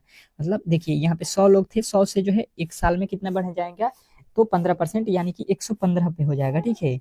फिर जो है क्योंकि 2 साल बोला है, ये 1 साल का निकाला है, फिर जो है यहाँ पे दूसरे साल में क्या होगा, ये 100 रहेगा तो ये भी 115 हो जाएगा। अब जो है यहाँ पे आपको अच्छे तरीके से हो गया। अब इसको सॉल्व कीजिए, 2 जीरो से ये 2 जीरो कट जाएगा, ये एक जीरो से एक जीरो कट जाएगा, ठीक है। अब देखिए ये 5 के पहाड़े में कट जाएगा 2 मर्त में, ये 5 के पहाड़े में 23 मर्त में, ये जो है 2 के पहाड़े में 4 मर्त में। अब देखिए गुणा कर लीजिए, कितना है 23, 123 में 4 से गुणा कीजिए, 3 चौके 12 का 2, 3 4 2 8 1 9, 92 हो रहा है। 115 गुणे 92, 115 गुणे 92 कर लीजिए, आपका उत्तर बन जाएगा। ये हो जाएगा 0, ये हो जाएगा 2 एकम में 2, 1 3, फिर 2, 9 पचे 45 के 5, 9 एकम में 9 4, 9 4 13 के 3, और ये हो जाएगा 9 एकम में 9 और 1 10। अब जो है यहाँ पे देखिए ये 0 और 5 3 8, यहाँ पे देखिए ये कितना हो जाएगा 2 3 5, 2 3 5, और यहाँ पे मतलब 1580, 1580 आ रहा है, और 1580 बिल्कुल किसी भी ऑप्शन में नहीं है, तो ऑप्शन नंबर हम लोग डी के साथ जाएंगे, ठीक है। ऑप्शन नंबर डी जो है इस प्रश्न का बिल्कुल राइट उत्तर है। नेक्स्ट प्रश्न की ओर चलेंगे, और अगला प्रश्न आपके सामने है। सेम टू सेम इसी तरीके का प्रश्न है, और इसमें तो मुझे लगता है कि अब कोई भी गलती नहीं करने वाले हैं। 100% उत्तर इसका आना चाहिए सभी लोगों से, क्योंकि मैंने इस तरीके के प्रश्न आपको अभी सॉल्व कराया था। कह रहा है कि एक कस्बे की जनसंख्या 18,000 यदि प्रथम वर्ष में और इसमें जो है 10% की वृद्धि हो तो, तथा द्वितीय वर्ष में 20% की वृद्धि हो तो 2 वर्ष बाद जो है इसकी जनसंख्या क्या होगी। अब यहाँ पे कंडीशन रखा है कि हर साल अलग अलग जो है यहाँ पे जनसंख्या में वृद्धि हो रहा है। एक साल में बोला गया है कि 10% बढ़ रहा है, ठीक है, परंतु उसके दूसरे साल में जो है 20% जो है यहाँ पे वृद्धि हो रहा है। तो आपको बताना है कि अंत में जो है इसकी जनसंख्या कितनी हो जाएगी, ठीक है। तो बताने की कोशिश करेंगे सभी लोग कि जो है इस प्रश्न का सही उत्तर क्या होने वाला है। इंपॉर्टेंट है, आपको मैंने अच्छे तरीके से इस तरीके के प्रश्न अभी आपको सॉल्व करके दिखाया भी। तो देखिए इसको किस तरीके से बनाएंगे। पहले देखिए यहाँ पे टोटल जो है जनसंख्या आपको लिख लेना है, कितना है 18,000 है। मान के चलिए 18,000 आपके पास जनसंख्या इस समय मौजूद है, और 10% की वृद्धि हुई, पहले साल 10% की वृद्धि हुई। अगर यहाँ पे मान के चलिए कि 100 लोग थे पहले साल, तो यहाँ पे बढ़ के 10 चला जाएगा, 110 लोग हो जाएंगे, ठीक है। फिर जो है जब इसके अंत हो जाएगा तो दूसरे साल में बोला गया कि भाई साहब जो लोग भी होंगे, ठीक है, तो लोग कितने होंगे, परसेंटेज भी हमें मालूम है कि 100 ही हमेशा मानना होता है, तो उसमें 20% बढ़ जाएगा, तो यानी कि 100 से 20 बढ़ेगा, 120 लोग हो जाएंगे। अब देखिए ये 3 जीरो से ये 3 जीरो कट जाएगा, ये 1 जीरो से 1 जीरो ये वाला कट गया, ठीक है। अब देखिए ऊपर जो बचा हुआ है कितना है 18 है, गुणे आपका 110 है, गुणे आपका 12 है, ठीक है, यानी 1 जीरो हो जाएगा, ये तो फिक्स हो गया। अब देखिए इकाई का अंक निकालते हैं, तो ये हो जाएगा 12 और ये 11, 12 11 में गुणा करेंगे 132, 2 8 2 ना 16 होगा, यानी कि जो है यहाँ पे आएगा 6, यानी कि आपका जो है बनेगा वो जो उत्तर वो ऑप्शन नंबर सी बनेगा 23,760 है। 23,760 जो है बिल्कुल इस प्रश्न का सही उत्तर है। तो आशा करता हूँ कि ये प्रश्न भी आपको बेहतर तरीके से समझ में आ गया होगा, और ऐसे प्रश्नों को देखिए ये गुणा कर लीजिएगा, आपको बिल्कुल यही उत्तर मिलेगा। तो इस तरीके से जो है आपको प्रश्नों को सॉल्व करना था। आशा करता हूँ कि आपको ये क्लास देखकर अनुमान हो क्या होगा कि ग्रुप डी में किस तरीके के प्रश्न और पेपर बनते हैं, ठीक है। तो मिलते हैं हम लोग नेक्स्ट वीडियो में। जो भी मेरे दोस्त इस क्लास को देखे हैं प्लीज आप लोग तरीके से सॉल्व करेंगे। अगर देखेंगे तो यहाँ पे बी होता है 2 पे, ठीक है, ए होता है 1 पे, डी होता है 4 पे, और सी होता है 3 पे, ठीक है। अगर हमने देखा तो इन तीनों को ही जोड़ दिया, चारों को, तो ये हमें कितना मिला, तो 4 3 7 3 10 हो रहा है, ठीक है। अब देखिए यहाँ पे इस वाले लाइन में देख लेते हैं, तो पहले लिखा है ए, फिर लिखा है डी, फिर लिखा है ई। अगर इसको भी जोड़ देते हैं तो 4 और 5 9 और 1 10 हो गया। उसी तरीके से यहाँ पे आ जाते हैं, तो जी होता है 7 पे और सी होता है 3 पे, तो 7 3 10 हो गया, ठीक है। बात जो है क्लियर आपको समझ में आ रहा होगा। तो हमने ये समझा कि भाई साहब पहले वाले का भी योग 10 बन रहा है, दूसरे वाले का भी योग 10, तीसरे वाले का भी योग 10 है, यानी कि जो है हम लोगों का यहाँ पे जो वैल्यू आएगा इसका भी योग कितना बनना चाहिए, 10। परंतु एक ही कोठा है, एक कोठा में हम कौन सा अक्षर भर दें कि 10 हो जाए, तो 10 किसका कोड होता है, बिल्कुल आपको याद मैंने कराया भी है, जे का होता है। तो जे जो है इस प्रश्न का राइट उत्तर हो जाएगा option number C. Option number C जो है इस प्रश्न का 100% सही उत्तर होगा। आशा करता हूँ कि ये प्रश्न जो है आपको अच्छे तरीके से समझ में आ गए होंगे, और ऐसे प्रश्नों को आपको अच्छे तरीके से सॉल्व करना आना चाहिए। नेक्स्ट प्रश्न की ओर चलते हैं, और अगला प्रश्न आपके सामने है, बताने की कोशिश करना है। ये देखिए कह रहा है कि निम्नलिखित श्रृंखला में प्रश्नवाचक चिन्ह के स्थान पे कौन सी अक्षर आएगी। मतलब ये श्रृंखला श्रेणी का प्रश्न है, और यहाँ पे जवाब देना है आप लोगों को, ठीक है, व्हाट के स्थान पे। अगर आप चाहते हैं इस क्लास का जो है पीडीएफ लेना, ठीक है, तो इस क्लास का जो है पीडीएफ आपको फ्री में दिया जाता है। जैसे कि आपको मालूम है कि पीडीएफ क्या है, फ्री है, ठीक है। तो पीडीएफ जो है यदि आप लेना चाहते हैं तो इस क्लास के जो है डिस्क्रिप्शन में आपको लिंक दिया गया होगा, ठीक है, व्हाट्सएप ग्रुप को, उसी लिंक को ज्वाइन कीजिए। अगर किसी कारणवश से अगर किसी का नहीं हो रहा है, ठीक है, पहले आप जाइए, बिल्कुल होगा। जिनका भी नहीं होता है तो आप लोग, ये व्हाट्सएप नंबर है, ठीक है, ये व्हाट्सएप नंबर है, इस पे जो है आप लोग मैसेज कर लीजिएगा, आपको ग्रुप में जोड़ दिया जाएगा। परंतु आप पहले ट्राई कीजिए, हो जाएगा। अब देखिएगा यहाँ पे जो है आपको हुआ क्या है, अगर हम देखेंगे तो अच्छे तरीके से समझने की कोशिश करेंगे। तो पहले इसका प्लेस वैल्यू लिख लेते हैं। ई होता है 5 पे, और वी होता है 22 पे, और एच होता है 8 पे, और एस होता है 19 पे, ठीक है। के होता है 11 पे, और यहाँ पे क्यू होता है 17 पे, और यहाँ पे एन होता है 14 पे, और एम होता है 13 पे। अगर कुछ आपको लॉजिक यहाँ पे समझने की कोशिश करेंगे तो आपको बेहतर तरीके से समझ में आ जाएगा कि पहला देखिए, ई का लिखा है भी, अपोजिट लिखा है, एच लिखा है, एच का अपोजिट होता है एफ, के का अपोजिट ये क्यूब नहीं होता है, यहाँ पे गलती हुआ है, एन का अपोजिट एम होता है, ये भी सही है। लेकिन बीच वाला एक अपोजिट नहीं लिखा था, मतलब अपोजिट वाला नियम नहीं लगाया है। तो दूसरा लॉजिक क्या हो सकता है, देखिए, अगर हम देखेंगे तो 5 से जो है ये तीसरे वाले वर्ड पे चलते हैं, 8 लिख देते हैं। ई से जो है एच पे चलते हैं, क्योंकि ये श्रृंखला लंबा हो रहा है तो लंबे में दो दो श्रृंखला लगाया गया है। तो ई से एच पे जाएंगे तो प्लस का 3 हुआ है, ठीक है। और 8 से 11 पे जाएंगे तो फिर यहाँ पे प्लस का 3 लिखा हुआ है। 11 से जो है 14 पे जा रहे हैं तो 11 3 14 हो जाएगा। फिर इसके आगे हम देखेंगे तो देखिए, पहले भी 3 जोड़ा है, फिर यहाँ पे 3 जोड़ा है, फिर यहाँ पे 3 जोड़ा है, तो इसके आगे हमको भी 3 जोड़ लेना है, ठीक है। और जब इसमें 3 जोड़ेंगे तो 14 और 3 कितना होता है, 17 होता है। और 17 पे जो है आपके कौन से अक्षर होते हैं, मैंने आपको अच्छे तरीके से यहाँ पे लिखा भी था। यहाँ पे देखिए, क्यूब जो है 17 पे था, आपको याद भी नहीं होगा तो इसी में दिया था। तो राइट उत्तर जो हम लोगों का बन रहा है वो क्या बन रहा है, क्यूब बन रहा है। और क्यूब जो है आपके बिल्कुल राइट उत्तर ऑप्शन नंबर बी में दिया गया है। तो आशा करता हूँ कि ये प्रश्न भी आपको बेहतर जो है तरीके से समझ में आ गया होगा, और ऐसे प्रश्नों को कभी भी आप लोग गलती नहीं करेंगे, ठीक है। सबका उत्तर आया होगा बी। तो चलते हैं नेक्स्ट प्रश्न की ओर। और अगला प्रश्न आपके सामने है, बिल्कुल इसी तरीके के पेपर में जो है आपके प्रश्न पूछे जाएंगे, ठीक है। इसमें किसी तरीके का डाउट नहीं होना चाहिए, सेम टू सेम इसी तरीके के प्रश्न आपको एग्जाम हॉल में देखने को मिलेगा। तो पहले ही आपको इस तरीके के प्रश्न मैं करा रहा हूँ, ये भी बहुत इंपॉर्टेंट जो है। कह रहा है कि नीचे दिए गए विकल्पों में से संबंधित अक्षर युग्म का चयन करें।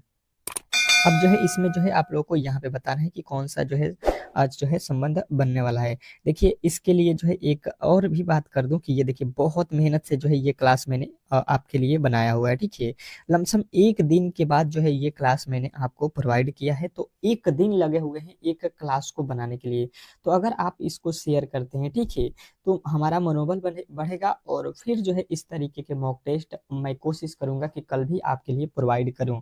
तो जो भी चाहते हैं कि इस तरीके की क्लास एक और आए जिसमें आपको फुल टू फुल चारों सब्जेक्ट एक साथ मिल जाए, तो आप जरूर इस वीडियो को शेयर कर दीजिएगा।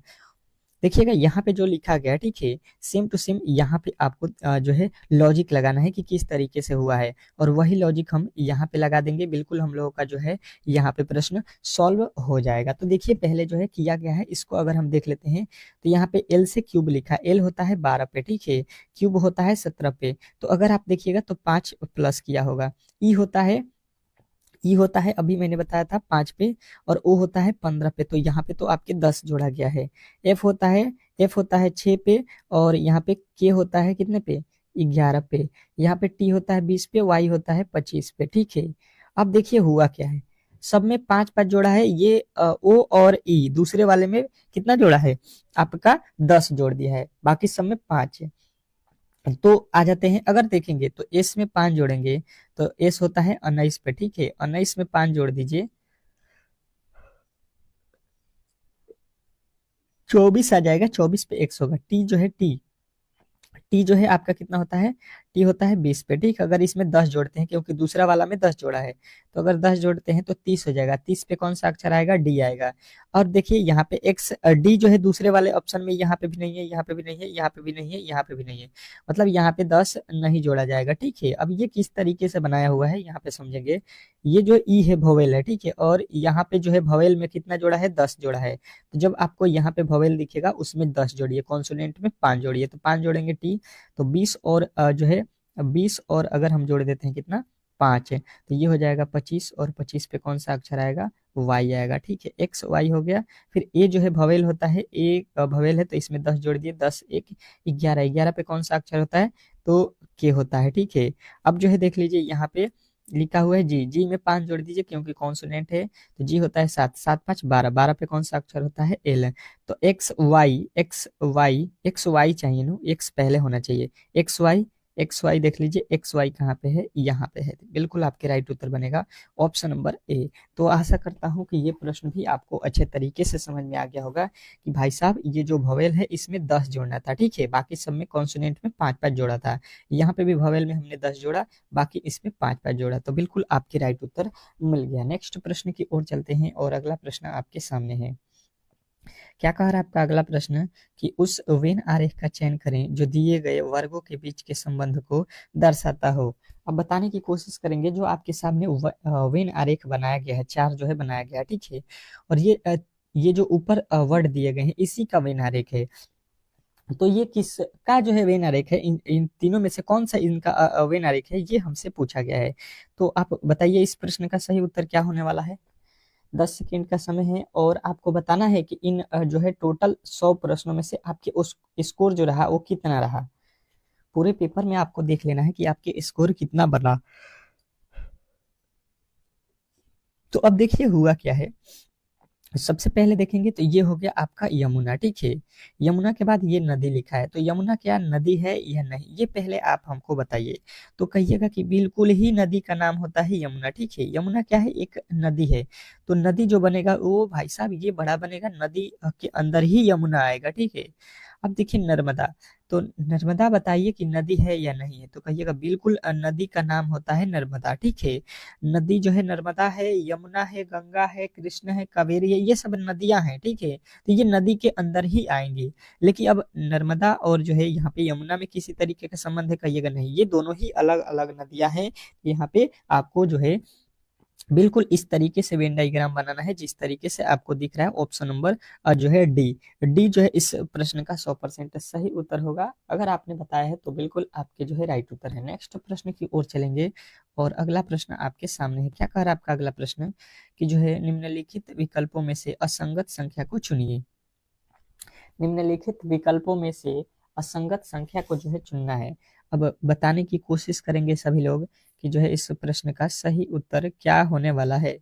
इम्पोर्टेंट है, बहुत इंपॉर्टेंट प्रश्न है और इसमें तो 10 सेकेंड काफी ज्यादा समय हो जाएगा आपको, तो इतना समय तो नहीं लगना चाहिए, ठीक है। अब बताने की कोशिश करेंगे कि 15 नंबर प्रश्न का सही जो उत्तर है वो क्या होने वाला है।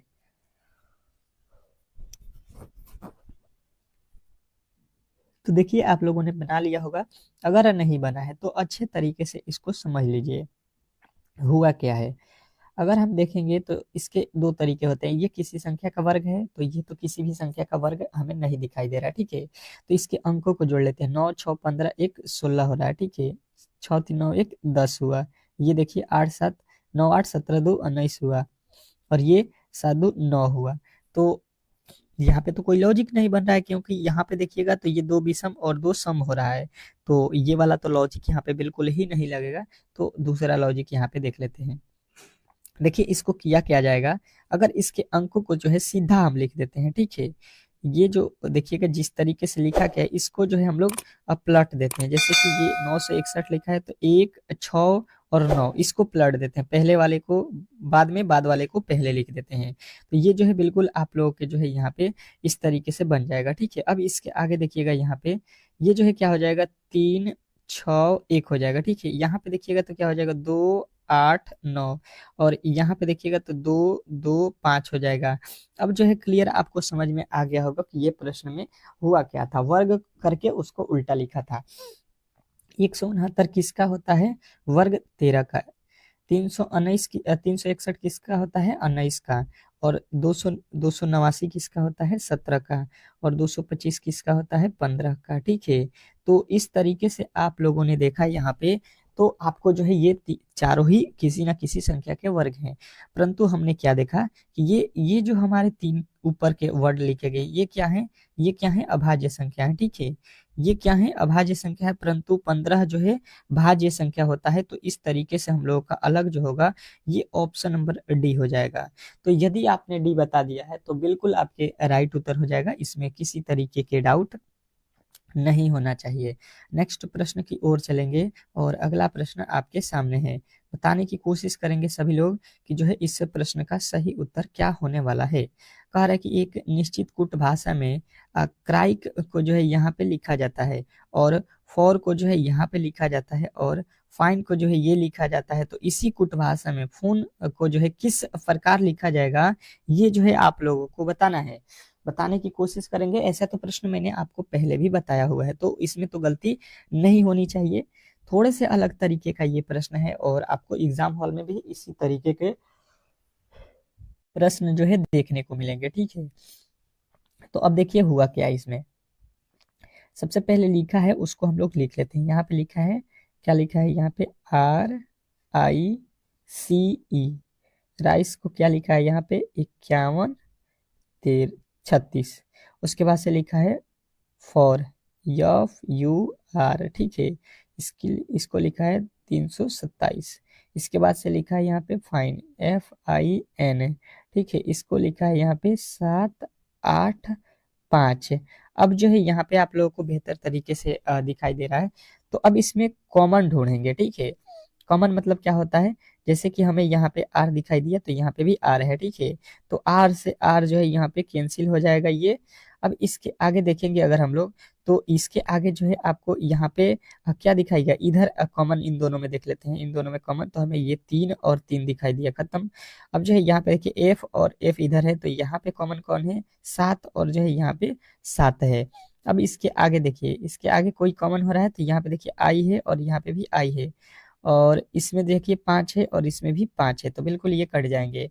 अब आपसे पूछा किसका क्या है? FUN का। ठीक है, तो एन का कोड निकाल लीजिए। यहाँ से एन का कोड कितना बच रहा है? 8 है। ठीक है, 8 यहाँ से हो जाएगा। अब यू का कोड यहाँ से देखिए क्या बचा हुआ है? 2, तो यहाँ पे 2 हो जाएगा, 2।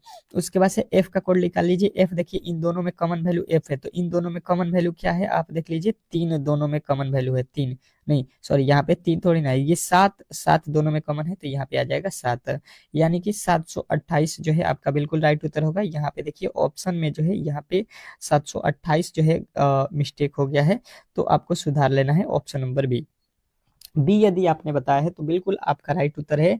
आशा करता हूं कि ये प्रश्न भी आपको अच्छे तरीके से समझ में आ गया होगा, और ऐसे प्रश्नों को कभी भी आप लोग गलती नहीं करेंगे। नेक्स्ट प्रश्न की ओर चलेंगे, और ये प्रश्न आपके पासे से रिलेटेड है। क्या कह रहा है आपका अगला प्रश्न कि दिए गए विकल्पों में से उस पासे का जो है चयन कीजिए जो नीचे दी गई सीट को मोड़ने पर बनाई जा सकती है। तो इस सीट को मोड़ने पर कौन से पासे बनाई जा सकती है, ये आपको बताना है। और मैंने तो पासे से रिलेटेड प्रश्न आपको हमेशा ही कराया हुआ है। ठीक है, तो गलती की गुंजाइश नहीं होनी चाहिए। अब जो है इसको हम लोग सॉल्व करते हैं। आपने बना भी लिया होगा क्योंकि प्रश्न बहुत ईजी है। इसके अपोजिट क्या होता है? पहले वाले डाबे का जो है संबंध तीसरे वाले डाबे से होगा। तो मतलब जे का अपोजिट कोई आपसे पूछेगा तो जी जो है आपको बता देना है। पहला आपको यहाँ पे बन गया। दूसरा जो है आपका कंडीशन क्या है? एफ का अपोजिट एच है। दूसरा क्या है? एफ का अपोजिट एच। दूसरे वाला जो है देख लीजिए, डाबे का अपोजिट यहाँ पे एच बन रहा है। इसके आगे अगर हम चलते हैं तो ये होगा बाहर वाले का अपोजिट बाहर वाला। ई का अपोजिट जो है आपका कौन बन रहा है? आई। तो ई का अपोजिट आई बिल्कुल आपको यहाँ पे दिख रहा होगा। अब जो है देखिए, अपोजिट निकालने का मतलब ये हुआ कि कभी भी इन दोनों में से एक ही आपको एक साथ नजर आएंगे। अगर आपने जे देखा तो कभी भी जी आपके सामने नहीं आएगा। अगर एफ देख रहे हैं तो एच कभी भी नहीं आएगा। अगर आपके सामने आई दिखाई दे रहा है तो ई नहीं होना चाहिए। अब देख लीजिए, ई है, ई आपको देखिए, ई एफ इधर है, और एच है। एफ और एच ये दोनों एक साथ देखिए दिखाई दे दिए, तो ये बिल्कुल नहीं बनेगा। अब देखिए जी, जी ठीक है। आई बिल्कुल ठीक है। ई, आई और ई ये दोनों एक साथ देखिए, ये अपोजिट है तो दोनों एक साथ दिखाई दे दिया, ये भी गलत हो जाएगा। देखिए आई आई के बाद जे, आई जे और जी, जे और जी, बिल्कुल ये जे और जी एक साथ नहीं होंगे। जे और जी ये दोनों जब अपोजिट है तो ये दोनों एक साथ नहीं दिखाई देंगे, यानी बचा हुआ जो ऑप्शन नंबर डी है, देखिए ये देखिए ई, ई देखिए आपके इस वाले कोठे में का है, जे, जे आपके यहाँ का है, एफ, एफ जो है आपका कहाँ पे है, एफ जो है आपका यहाँ पे, ई, एफ, जे, ये तीनों ही अलग अलग में से हैं, तो यही बनेगा ऑप्शन नंबर डी। नेक्स्ट प्रश्न की ओर चलते हैं और अगला प्रश्न आपके सामने आ चुका है, फिगर काउंटिंग से रिलेटेड प्रश्न। कह रहा है कि दी गई आकृति में त्रिभुजों की संख्या ज्ञात कीजिए। अब जो है त्रिभुजों की संख्या, मुझे नहीं लगता है कि कोई भी ऐसा होगा जो कह सकता है कि इसमें जो है टोटल त्रिभुज कितने हैं, ये नहीं बता सकता है, ठीक है। तो गलती की तो गुंजाइश यहाँ पे होनी ही नहीं चाहिए, गलती की गुंजाइश तो ये प्रश्न में होनी ही नहीं चाहिए, ठीक है। तो देखते हैं कि कौन कौन मेरे दोस्त जो है इस प्रश्न का सही उत्तर बता देते हैं। बताने की कोशिश करना है सभी लोगों को। तो हम यहाँ पे क्या करेंगे, सबसे पहले देख लेते हैं यहाँ से, ठीक है, स्टार्टिंग कर लेते हैं यहाँ से।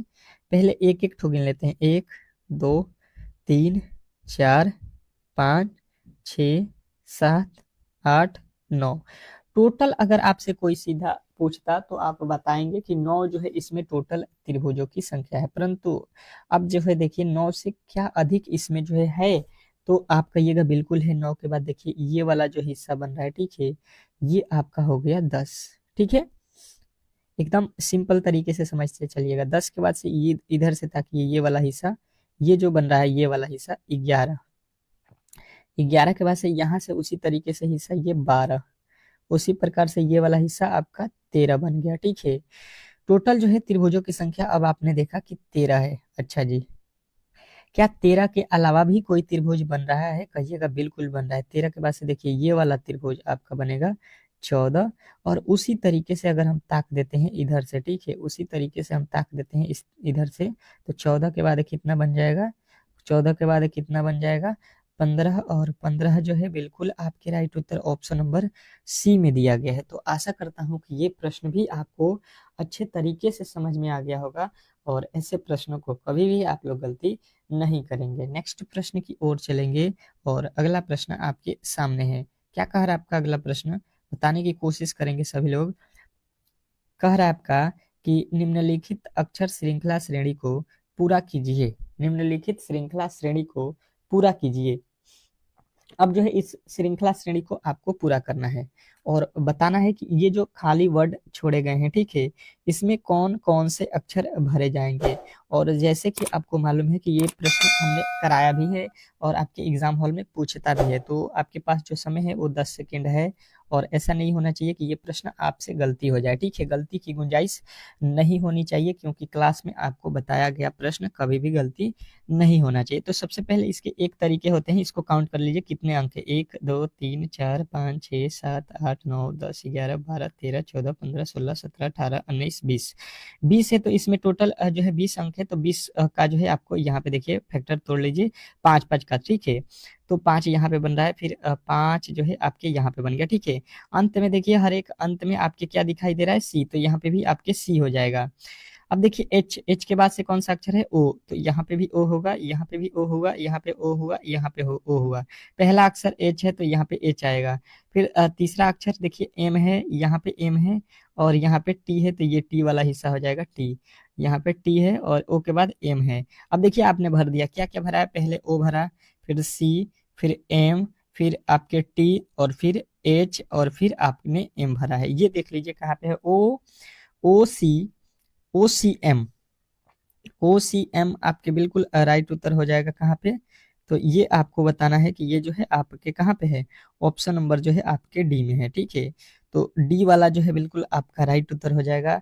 आशा करता हूँ कि ये प्रश्न भी आपको बेहतर तरीके से समझ में आ गया होगा। नेक्स्ट प्रश्न देखिएगा आप लोगों के सामने आ चुका है।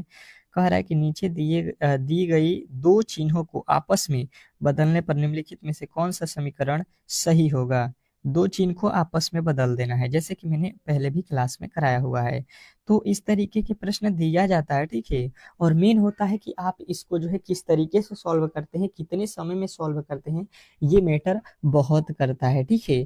तो बनाने की कोशिश करेंगे कि इस प्रश्न का सही उत्तर क्या होने। ये देखिए, इसको पहले वाले ऑप्शन को चेक करते हैं, ठीक है। हर एक ऑप्शन को चेक करना पड़ेगा इसको, तो इसमें थोड़े से टाइम लगते हैं, परंतु आपके कैलकुलेशन तेजी में होने चाहिए। देखिए कह रहा है पहला, यहाँ पे बोला गया है कंडीशन कि प्लस और भागे को चेंज कर दीजिए। जहाँ पे भागा दिखाई देगा वहां पे आपको प्लस अब करना है, और जहाँ पे प्लस दिखाई देगा वहां पे भागा रख देना है।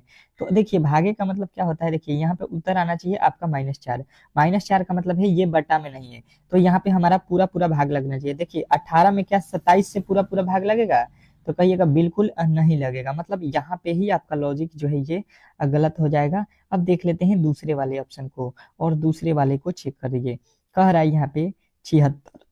76 भागा की जगह पे हम प्लस रखेंगे, और प्लस के जगह पे यहाँ पे भागा रखेंगे। तो देखिए ये 4 दूना का 8 और ये 76। यहाँ पे देखिए सॉल्व करते हैं। 76 प्लस 4 में 2 से गुणा करेंगे 8, माइनस है तो ये माइनस है, और ये 3 के पहाड़े में 90, यहाँ पे भाग दे देंगे तो 30 तियाई 90, यानी 3 मर्त में भाग लग गया। अब इसको सॉल्व कीजिए। 76 8 कितना होता है, 76 और 8 होता है 84। 84 में से 30 को माइनस करेंगे तो ये हो जाएगा 4 और ये हो जाएगा 5, 54 हो जाएगा। और 54 आपका बिल्कुल यहाँ पे दिया गया है। मतलब आपको जो बोला गया था कि जो है आपका कौन सा सही होगा वर्ड, तो आपको बताना है कौन। तो जब हम लोगों ने भागे और प्लस को चेंज किया तो ऑप्शन नंबर बी बिल्कुल सही उत्तर है। तो आशा करता हूं कि ये प्रश्न भी आपको बेहतर तरीके से समझ में आ गया होगा। नेक्स्ट प्रश्न की ओर चलते हैं, और अगला प्रश्न आपके सामने है। क्या कह रहा है आपका अगला प्रश्न, समझने की कोशिश कीजिए। कह रहा है कि टी जो है, टी एक्स का अर्थ है, टी गुणे एक्स का अर्थ है कि टी जो है यू का माँ है, ठीक है। उसके बाद से कह रहा है कि टी और प्लस यू का अर्थ है कि टी जो है यू की बहन है। टी भागे यू का अर्थ है कि टी जो है यू की बेटी है। टी माइनस यू का अर्थ है कि टी जो है यू की पत्नी है, ठीक है। तो ये जो है टर्म एंड कंडीशन दिए गए थे। अब इसके अनुसार इस व्यंजक दिया गया है ए गुणे बी प्लस सी भागे डी में डी का ए से क्या संबंध है, ये आपको बताना है। अब जो है मैंने इस तरीके के प्रश्न बताया हुआ है आपको, और हमेशा ऑनलाइन एग्जाम जो हो रहा है इस समय आपको इसी तरीके के प्रश्न देखने को मिल रहा है, ठीक है। तो गलती की गुंजाइश आपको कभी भी नहीं करना है ऐसे प्रश्नों में। तो बताने की कोशिश करेंगे सभी लोग जो है इस प्रश्न का सही उत्तर क्या होने वाला है। तो देखिए इसको हम लोग किस तरीके से सॉल्व करेंगे। सबसे पहले आ जाएंगे ये डी पे, और डी से चलेंगे सी पे, ठीक है। बहुत इजी प्रश्न है, मुझे लगता है कि इससे इजी कोई भी ब्लड रिलेशन नहीं होता है, ठीक है। जो ट्रिक मैं बता रहा हूँ कभी भी आप लोगों को गलती नहीं करना है। देखिए भागा का अर्थ यहाँ पे देख लीजिए, आपका इस लाइन में लिखा है बेटी, तो यहाँ पे आपको बेटी लिख देना है, ठीक है। मतलब यहाँ पे देखिए टी जो है यू की बेटी है, मतलब टी जो है पहले वाला दूसरे वाली की बेटी है, पहले वाला जो है पहले वाला दूसरे वाले की बेटी, यानी कि ये सी बेटी हो जाएगी। अब देखिए इसके आगे चलिएगा, बी प्लस का अर्थ देख लीजिए। यहाँ पे प्लस का अर्थ देखिए, यहाँ पे देखिए क्या लिखा है बहन, तो यहाँ पे आपको बहन रखना है, ठीक है। अब जो है बहन मतलब माइनस हो जाएगा। यहाँ पे देखिए गुणा, गुणे का अर्थ देखिए माँ, तो यहाँ पे ये जो है आपकी क्या है, माँ है, ठीक है। तो ये इस तरीके से लगा दी। अब कह रहा है कि डी का ए से क्या संबंध है, डी जो है ए का कौन है ये आपको बताना है, ठीक है। तो यहाँ से देखिए ये जो है इसकी कौन हो गई, बेटी। डी की ये बेटी हुई, बेटी की ये कौन है, बहन, यानी इसकी बेटी, और बेटी की ये माँ, तो ये जो है इसकी माँ हो रही है। मतलब जो है ये देखिए ये डी है, इसकी ये बेटी है, ठीक है। और फिर बेटी की बहन जो होगी, ये दोनों ही इनकी, ये डी की दोनों ही बेटियां हैं, ठीक है। और इन दोनों की ये माँ है ए, तो ये डी के कौन हो जाएंगे, पत्नी, ठीक है। क्या हो जाएंगी, पत्नी। ये पूछा है डी का, डी का जो है ए क्या लगता है, ए से क्या है, डी जो है ए का कौन है, तो ए का कौन लगेगा, ये डी पति लगेगा, क्योंकि इसकी ये पत्नी है। तो ए से पूछा है कि ए से डी का संबंध क्या है, तो ए से डी का जो है क्या संबंध है, अब पति है, ठीक है।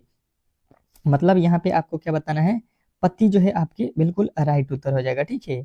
ए के डी कौन है, पति है, तो ऑप्शन नंबर सी जो है आपका राइट उत्तर था। अब चलते हैं हम लोग जो है अगले प्रश्न की ओर, और अगला प्रश्न देखिए आपके साइंस का स्टार्ट हो चुका है, ठीक है। तो साइंस के 25 प्रश्नों को हम लोग फटाफट से करते हैं, समय नहीं गंवाते हुए, और आपको देखना है कि कितने प्रश्न आप सॉल्व करते हैं।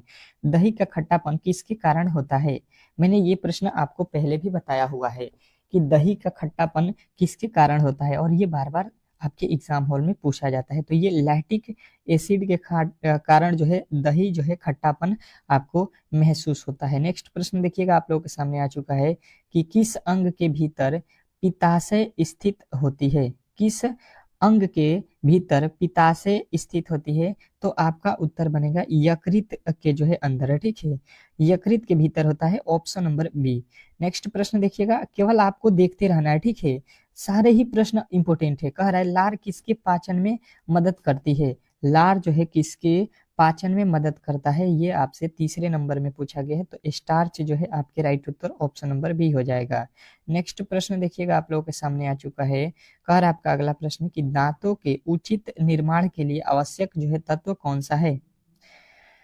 दांतों के उचित निर्माण के लिए आवश्यक जो तत्व हैं वो कौन से हैं, तो आपको बताना है कि ये जो है आपको लोहा होता है, ठीक है, ऑप्शन नंबर ए जो है इस प्रश्न का राइट उत्तर होगा। अगला प्रश्न कह रहा है कि कौन सा एंजाइम भोजन में उपस्थित प्रोटीन का जो है पाचन नहीं करता है। कौन सा एंजाइम भोजन में उपस्थित प्रोटीन का निर्माण पाचन नहीं करता है, तो आपके उत्तर क्या बनेंगे, तो कहिएगा ये जो है लाइपेज जो है क्या करता है, प्रोटीन का पाचन नहीं करता है, ऑप्शन नंबर डी।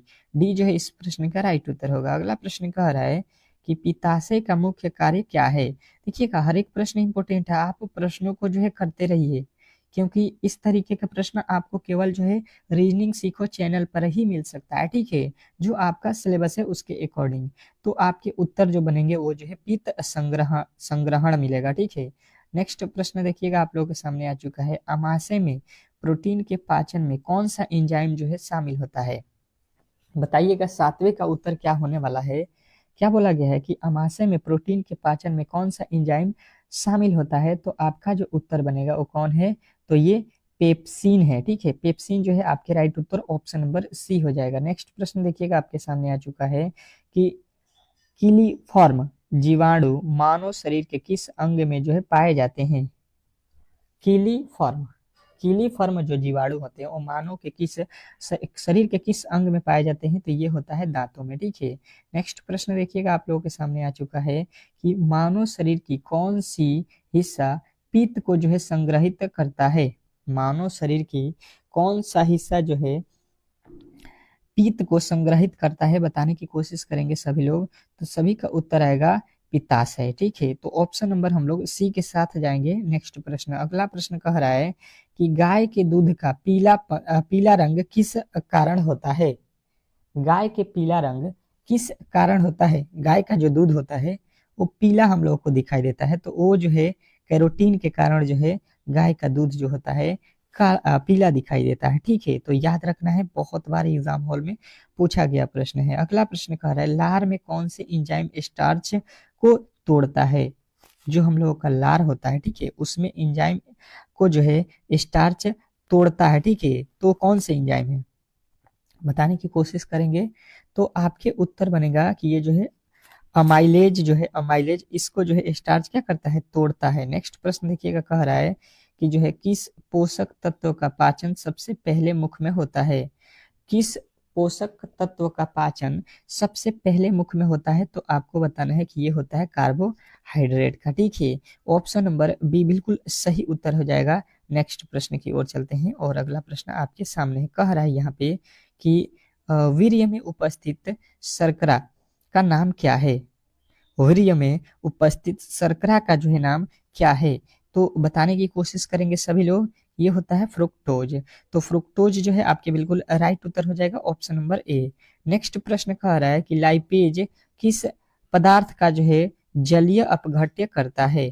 लाइपेज किस पदार्थ का जलीय अपघट्य करता है, तो आपके उत्तर जो बनेगा वो बनेगा आपका कौन, तो वसीय अम्ल और एमिनो अम्ल का। नेक्स्ट प्रश्न देखिएगा आप लोगों के सामने आ चुका है। क्या कह रहा है आपका अगला प्रश्न कि अमाशय की मुख्य कोशिकाएं और जो है पैराटील कोशिकाएं कौन से पदार्थ स्रावित करती है। तो ये कौन से पदार्थ स्रावित करती है बताने की कोशिश करेंगे, तो सभी को बताना है कि HCl और जो है प्रोएंजाइम, यानी कि जो है आपका ऑप्शन नंबर बी बिल्कुल राइट उत्तर है। नेक्स्ट प्रश्न कह रहा है कि मानव शरीर में प्रोटीन अपघट्य के फलस्वरूप कौन सा अम्ल बनता है।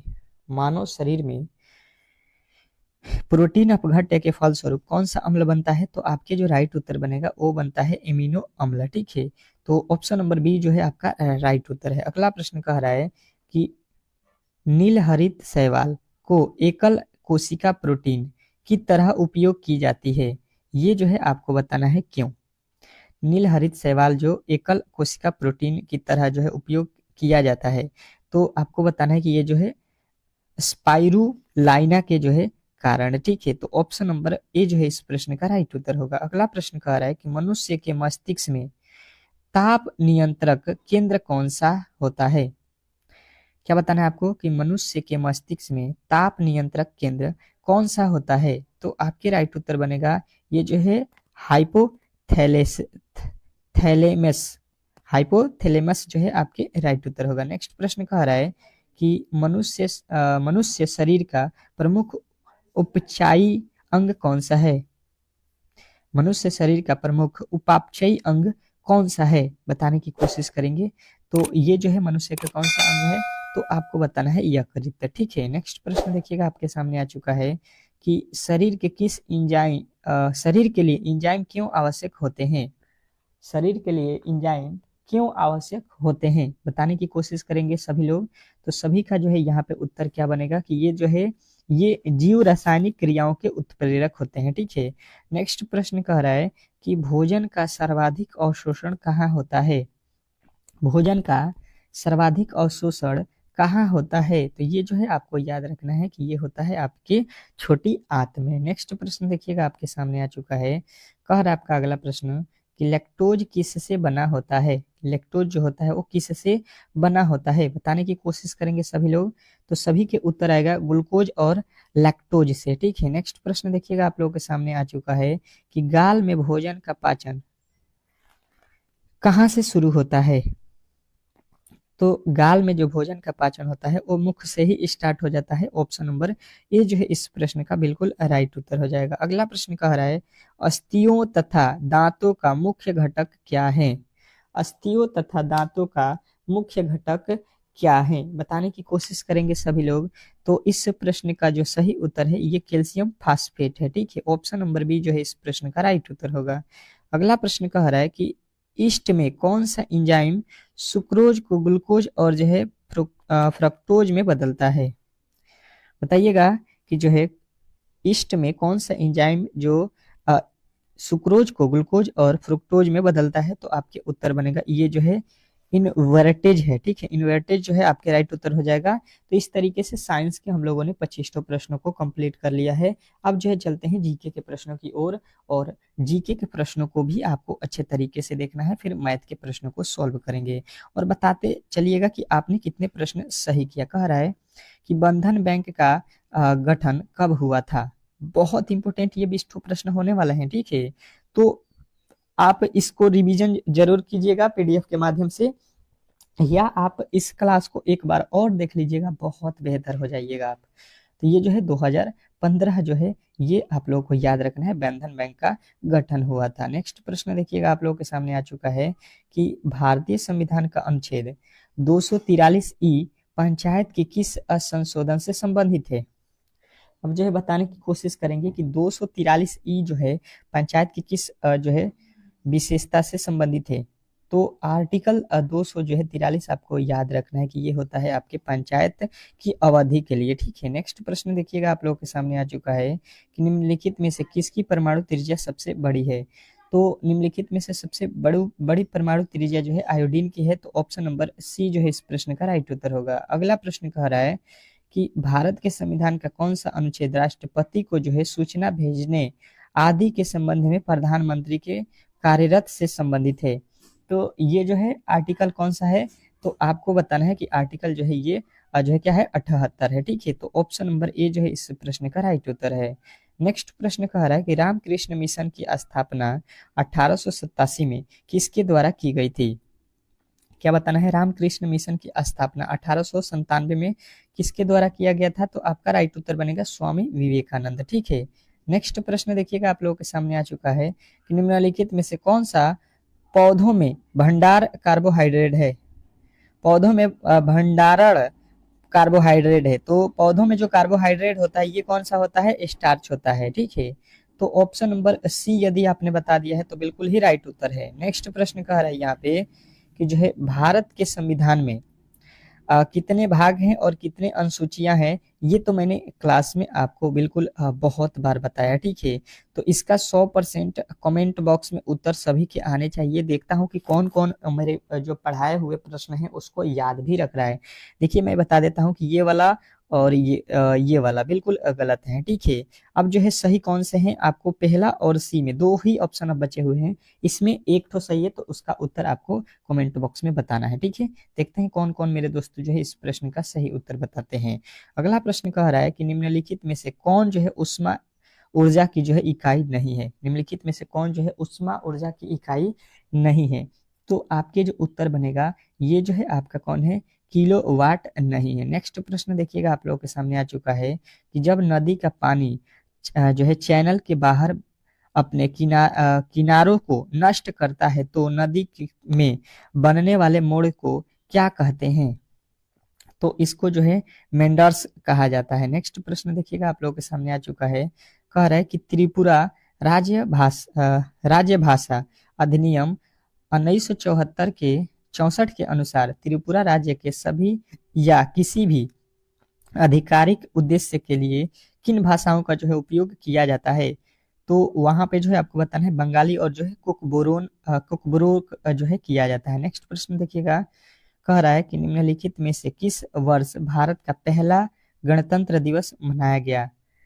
निम्नलिखित में से बताना है गणतंत्र दिवस सबसे पहले कब मनाया गया। तो ये तो 1950 ये जो है आपको याद रखना है, ठीक है। नेक्स्ट प्रश्न देखिएगा, कह रहा है कि क्या जो है मनुष्य में उत्सर्जन अंग के रूप में कार्य नहीं करता है। तो उत्सर्जन अंग के रूप में कौन कार्य नहीं करता है, तो आपको बताना है छोटी आंत। नेक्स्ट प्रश्न देखिएगा आप लोगों के सामने आ चुका है कि कार्बन निम्नलिखित कारणों से स्थिर यौगिक बनाने में सक्षम है। तो किसके कारण, तो आपको बताना है इसका जो है छोटा परमाणु आकार है, ठीक है, इसी के कारण बनाता है। नेक्स्ट प्रश्न देखिए, कह रहा है कि वसा के पायसीकरण में सहायक होता है। वसा के पायसीकरण में कौन सहायक होता है, तो इसमें जो है पीत लवण जो है सहायक होता है। नेक्स्ट प्रश्न देखिएगा आप लोगों के सामने आ चुका है कि बांध पुनर्वास और जो है सुधार परियोजना किस वर्ष जो है शुरू की गई थी। तो ये जो है 2012 में शुरू की गई थी। नेक्स्ट प्रश्न देखिएगा आप लोगों के सामने आ चुका है, कुछ पौधे अपनी जड़ों में भी नए पौधे पैदा कर सकते हैं, ऐसे पौधों को क्या जो है कहा जाता है, किस तरीके के जो है पौधे ये कहलाते हैं, किसके अंतर्गत आते हैं, तो शकरकंद के जो है अंतर्गत आते हैं, ठीक है, इसको बोलते हैं शकरकंद। अगला प्रश्न कह रहा है निम्नलिखित में से किसे इस्लाम का जो है संस्थापक माना जाता है। तो इस इस्लाम के जो है संस्थापक के रूप में आपको याद रखना है कि ये जो है पैगंबर मोहम्मद को जो है कहा जाता है। नेक्स्ट प्रश्न कह रहा है कि ग्रामीण बुनियादी ढांचे और जो है उन्नत करने के लिए भारत सरकार द्वारा भारत निर्माण किस पंचवर्षीय योजना के जो है तहत शुरू किया गया था। तो ये जो है आप लोगों को याद रखना है, ये जो है 10वीं पंचवर्षीय योजना के तहत शुरू किया गया था। नेक्स्ट प्रश्न कह रहा है कि निम्नलिखित में से कौन सा तत्व सबसे अधिक जो है क्रियाशील है। तो सबसे अधिक क्रियाशील तत्व कौन सा है, तो आपके राइट उत्तर बनेगा यहाँ पे कैल्शियम, ठीक है, Ca आपके जो है आपके राइट उत्तर होगा। नेक्स्ट प्रश्न कह रहा है पौधों में अपशिष्ट उत्पाद के रूप में ऑक्सीजन कैसे और कब जो है उत्पन्न होती है।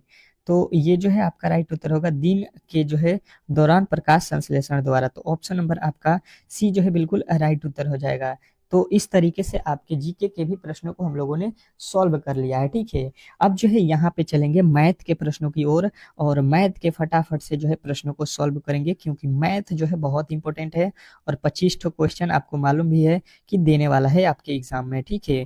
तो मैथ तो आपके लिए, और साइंस ये तो 3 विषय, रीजनिंग ये जो है आप लोगों के 3 विषय जो है बहुत इंपॉर्टेंट है। तो चलिए मैथ के पहले प्रश्न को सॉल्व करते हैं और पहला प्रश्न देखते हैं। देखिएगा यहाँ पे आपका पहला जो है मैथ का प्रश्न आपके सामने यहाँ पे आ चुका है, और कोशिश करना है कि इस प्रश्न का जो है सोल्यूशन आप लोग बता सके, ठीक है। कोशिश आप लोगों को जारी रखना है। मैथ जो है आप लोगों को डेली ही इस प्रेस्टिक सेट में मैं कराता रहूंगा, ठीक है। तो ये प्रेस्टिक सेट फुल मॉक टेस्ट जो भी कह लीजिए मॉडल सेट, ये आपके लिए रामबाण साबित होगा, ठीक है। तो इसको कभी भी मिस नहीं करना है। आप बताइएगा कि ये क्लास आपको कैसा लग रहा है, ठीक है, कमेंट बॉक्स में जरूर बताइएगा एक बार। कह रहा है पहला मैथ का प्रश्न कि दो संख्याओं का एलसीएम जो है 156 है और इनका जो है HCF 12 है। तो यह देखते हुए कि एक संख्या जो है 12 है तो दूसरी संख्या ज्ञात करें। अब जो है आपके पास दो कंडीशन दी गई है, बोला गया है कि दो संख्याएं हैं वो हमको मालूम नहीं है, उसका जो है एलसीएम एलसीएम जो है आपकी 156 है, परंतु इसका एचसीएफ जब हम निकाल रहे हैं तो 12 हो रहा है। तो अब जो है हमसे बोल रहा है कि एक तो संख्या हमें मालूम है कि 12 है, तो दूसरी संख्या बताइए कि भाई साहब क्या है। तो इस तरीके के प्रश्नों के लिए मैंने आपको बहुत शॉर्ट ट्रिक बताया हुआ था, ठीक है।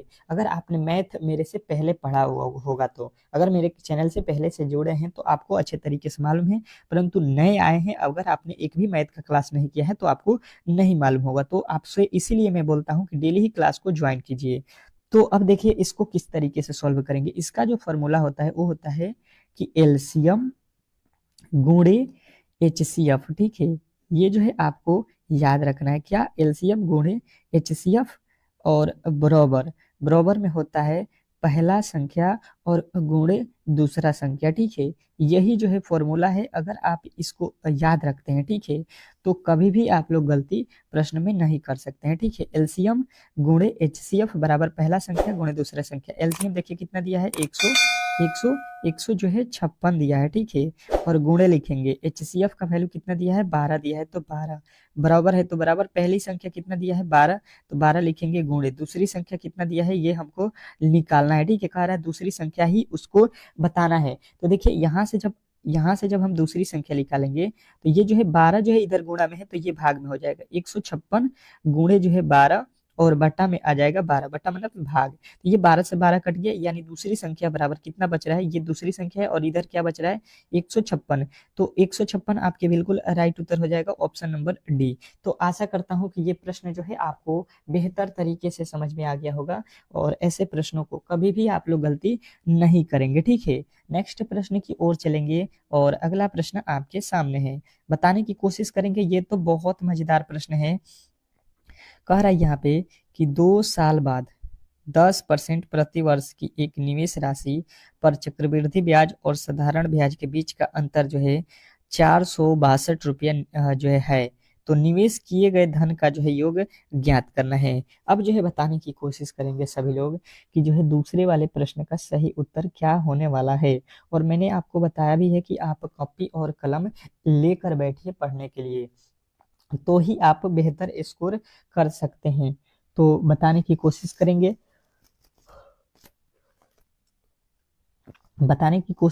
कि इस प्रश्न का जो सही उत्तर है वो आपको क्या लग रहा है। तो जो भी मेरे दोस्त बनाए हैं उनका तो सही उत्तर आया होगा, जो नहीं बनाए हैं वो समझिए।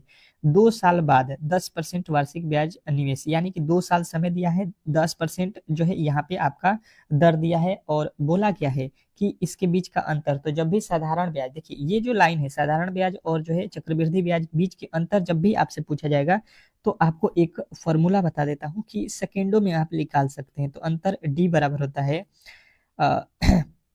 डी बराबर होता है पी इंटू आर बटा 100 गुणे आर बटा 100। यही आपका फॉर्मूला है, और इसको आपको लिख लेना है, ठीक है। कहीं पर भी आप इसको नोट कर लीजिए, जब भी आपसे पूछा जाए 2 साल का अंतर, ठीक है, 2 साल का अंतर जब पूछा जाएगा तो ये फॉर्मूला लगा देना है। आपसे 2 साल का ही ज्यादातर पूछता है, अगर 3 साल का पूछते तो आपको यहाँ पे और क्या करना होगा, इसमें जो है गुणा कर लीजिएगा 300 आर, ठीक है, 300 प्लस आर कर लीजिएगा, 300 प्लस आर बटा 100 कर लीजिएगा, ये 3 साल का हो जाएगा। लेकिन हमसे 2 साल का पूछा है तो इसको हमको कोई जरूरत नहीं है, ठीक है।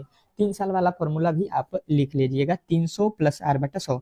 अब देखिए डी अंतर कितना दिया है, ये रख लीजिए, यहाँ पे अंतर दिया है 462, तो इधर हो जाएगा पी मतलब कितना हम लोगों का मूलधन निवेश हुआ है, यही तो हमको ज्ञात करना है। ये तो हमको मालूम नहीं है कितना हमने पैसा जो है लिया है या दिया है, निवेश किया है, ये नहीं मालूम है।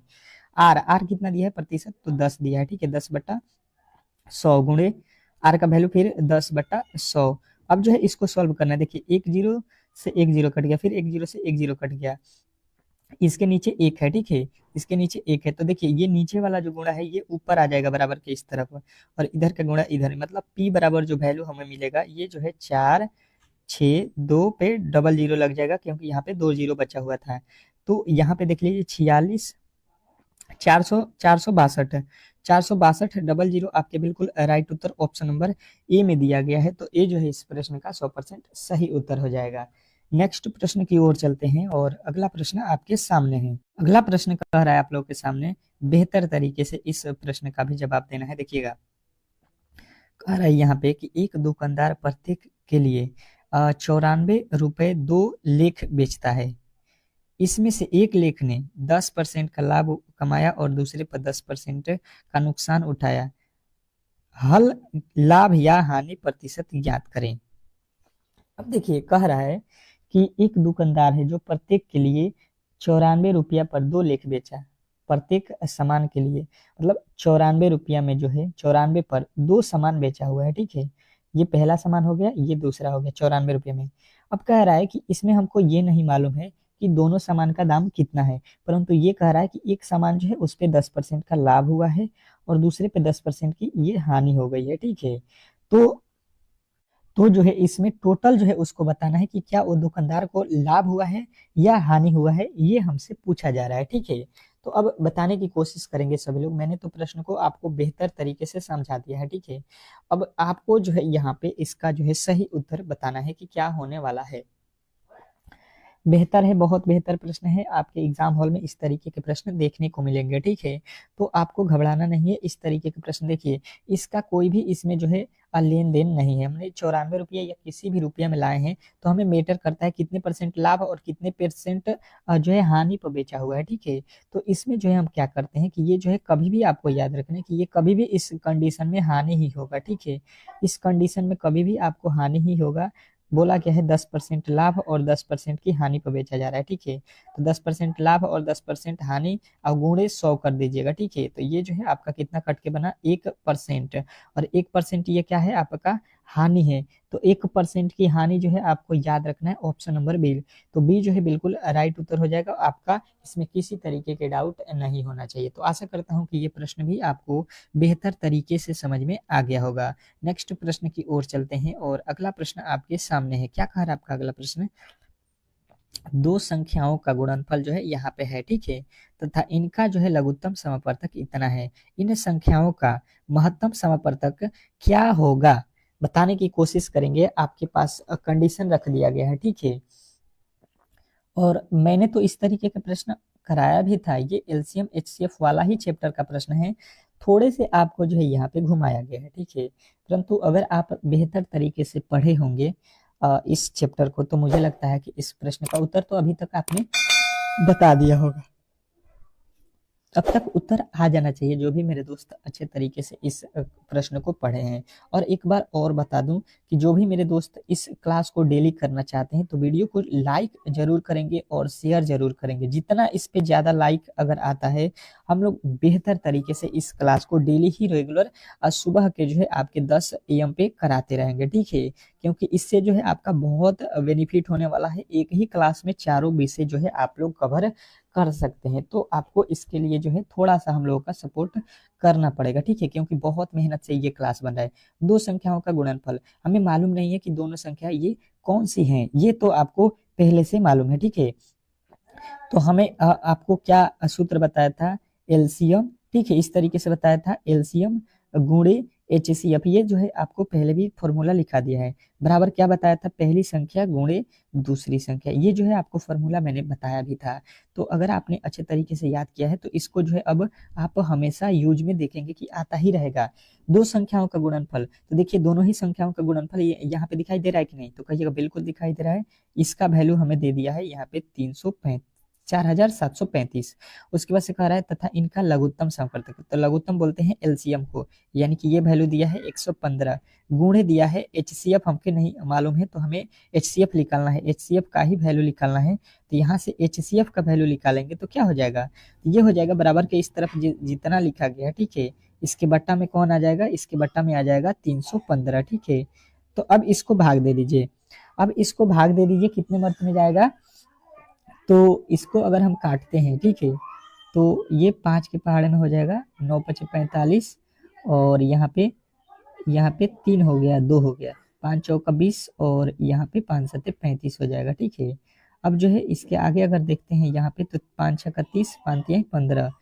अब जो है यहाँ पे देखिए, अब किससे कट जाएगा, किससे कटेगा अब ये, तो ये जो है आपको यहाँ पे देखना है, यहाँ पे जो है आपने कहीं गलती कर दिया क्या। यहाँ पे कितना हो रहा है आपका 3 है 9, 5 9 45, फिर 2 बचा, ये 23 हो गया, 5 7 35 नहीं, ठीक है। तो 3 के पहाड़ में 3 9 27, यहाँ पे 3 के पहाड़ में ये कितने मर्त में आएगा, 3 9 27, 9 आ रहा है, तो यहाँ पे फिर तो कट नहीं रहा है। तो यहाँ पे कहीं पे गड़बड़ी हो रहा है क्या। अच्छा देख लेते हैं, इसको गुणा ही कर देते हैं। 315 लिखा है ना, इसमें हम गुणा करते हैं अगर 35 से, तो हम हमें इतना आना चाहिए, मतलब 35 मर्थ में कर जाएगा, 5 पचे 25, ये 5 2 7 और 3 पचे 15 हो गया, फिर 3 पचे 15, और ये हो जाएगा 4, और ये 3 तरीका 9 हो गया। तो अभी इसको कर रहे हैं, तो 5 7 5 12 के 2, ये हो जाएगा 4 2 5 और 4 9, एक 10 हो जाएगा, ये 9 एक 10 11 हो जाएगा। ये देखिए तो बहुत ज्यादा हो गया, मतलब ये वाला 35 वाला नहीं होगा, ये बिल्कुल आपका राइट उत्तर होगा 15, ठीक है। 15 से गुणा कर लीजिए, यहाँ पे मतलब हमें भाग कितना देना था, 35/315, यहाँ से भाग देंगे तो 15 मर्ते में कटेगा, तो बिल्कुल राइट उत्तर आपका ऑप्शन नंबर जो है बी होगा। नेक्स्ट प्रश्न देख लीजिए, अगला प्रश्न देखिएगा, आप लोगों के सामने आ चुका है, कह रहा है कि एक छात्र को किसी जो है संख्या को 37 से गुणा करने को कहा गया, परंतु त्रुटिवश उसने जो है 73 से गुणा कर दिया। इस प्रकार छात्र द्वारा प्राप्त उत्तर सही गुणनफल से इतना अधिक था, वह संख्या क्या थी। तो देखिए बोला क्या है, इसको पहले देख लीजिए। किसी छात्र को बोला गया कि जो है मान लीजिए संख्या हमें नहीं मालूम है, x है, इसमें जो है बोला गया कि 37 से भाई साहब गुणा करो, ठीक है। तो उसने गुणा किससे कर दिया है, उसने गुणा कर दिया 73 से, ठीक है, 73 से गुणा कर दिया। तो ये कह रहा है कि सही उत्तर जो है आ रहा है उससे, तो अब उत्तर सही नहीं आएगा। तो जब भी यहाँ पे देखिए अधिक कम, देखिए पहले आना चाहिए, यहाँ से गुणा करेंगे तो 37, यहाँ से गुणा करेंगे तो 73, 73 हो रहा है, पहले गुणा किया था तो कितना हो रहा था 37 x होगा। तो इसमें जब घटाया गया, अंतर किया गया है, तो यहाँ पे बढ़ के कितना आ गया, अधिक कितना हो गया, 648 अधिक हो गया, ठीक है। जब हमने 37 के जगह पे 73 से गुणा कर दिया तो अधिक बिल्कुल आएगा। तो यहाँ से हम देखेंगे तो कितना अधिक आ रहा है, तो 13 में से 7 जाएगा 6, और यहाँ पे 6 में से 3, 36 x हो रहा है, ठीक है। 36 अधिक गुणा किया है 36 x, और ये बोल रहा है अंकों में कितना है 648, यहाँ पे 36 के पहाड़ में देखिए कट रहा है, जब 12 के पहाड़ में कटा देते हैं, 12 तिहाई 36, 12 25 60, और 12 चौका 48, फिर 3 के पहाड़ में 3 एकम में 3, 3 8 24, यानी कि जो है हम लोग का वो संख्या जो बनेगा वो बिल्कुल राइट उत्तर बनेगा 18, ठीक है। तो 18 जिन्होंने भी बताया है उनका राइट उत्तर है कि वो संख्या जो है 18 है। तो आशा करता हूँ कि ये प्रश्न भी आपको अच्छे तरीके से समझ में आ गया होगा, ठीक है। आज का क्लास हम लोग यहीं पे समाप्त करेंगे। बताइएगा कि ये क्लास आपको कैसा लगा, और डेली ही क्लास इस तरीके के चाहिए अगर आप देखना चाहते हैं तो प्लीज इस चैनल को सब्सक्राइब कर लीजिए, और इस वीडियो को जो है लाइक और शेयर जरूर कर दीजिए एक बार, ठीक है, ताकि हम डेली ही क्लास इस तरीके के प्रोवाइड करते रहेंगे। मिलते हैं नेक्स्ट वीडियो में, तब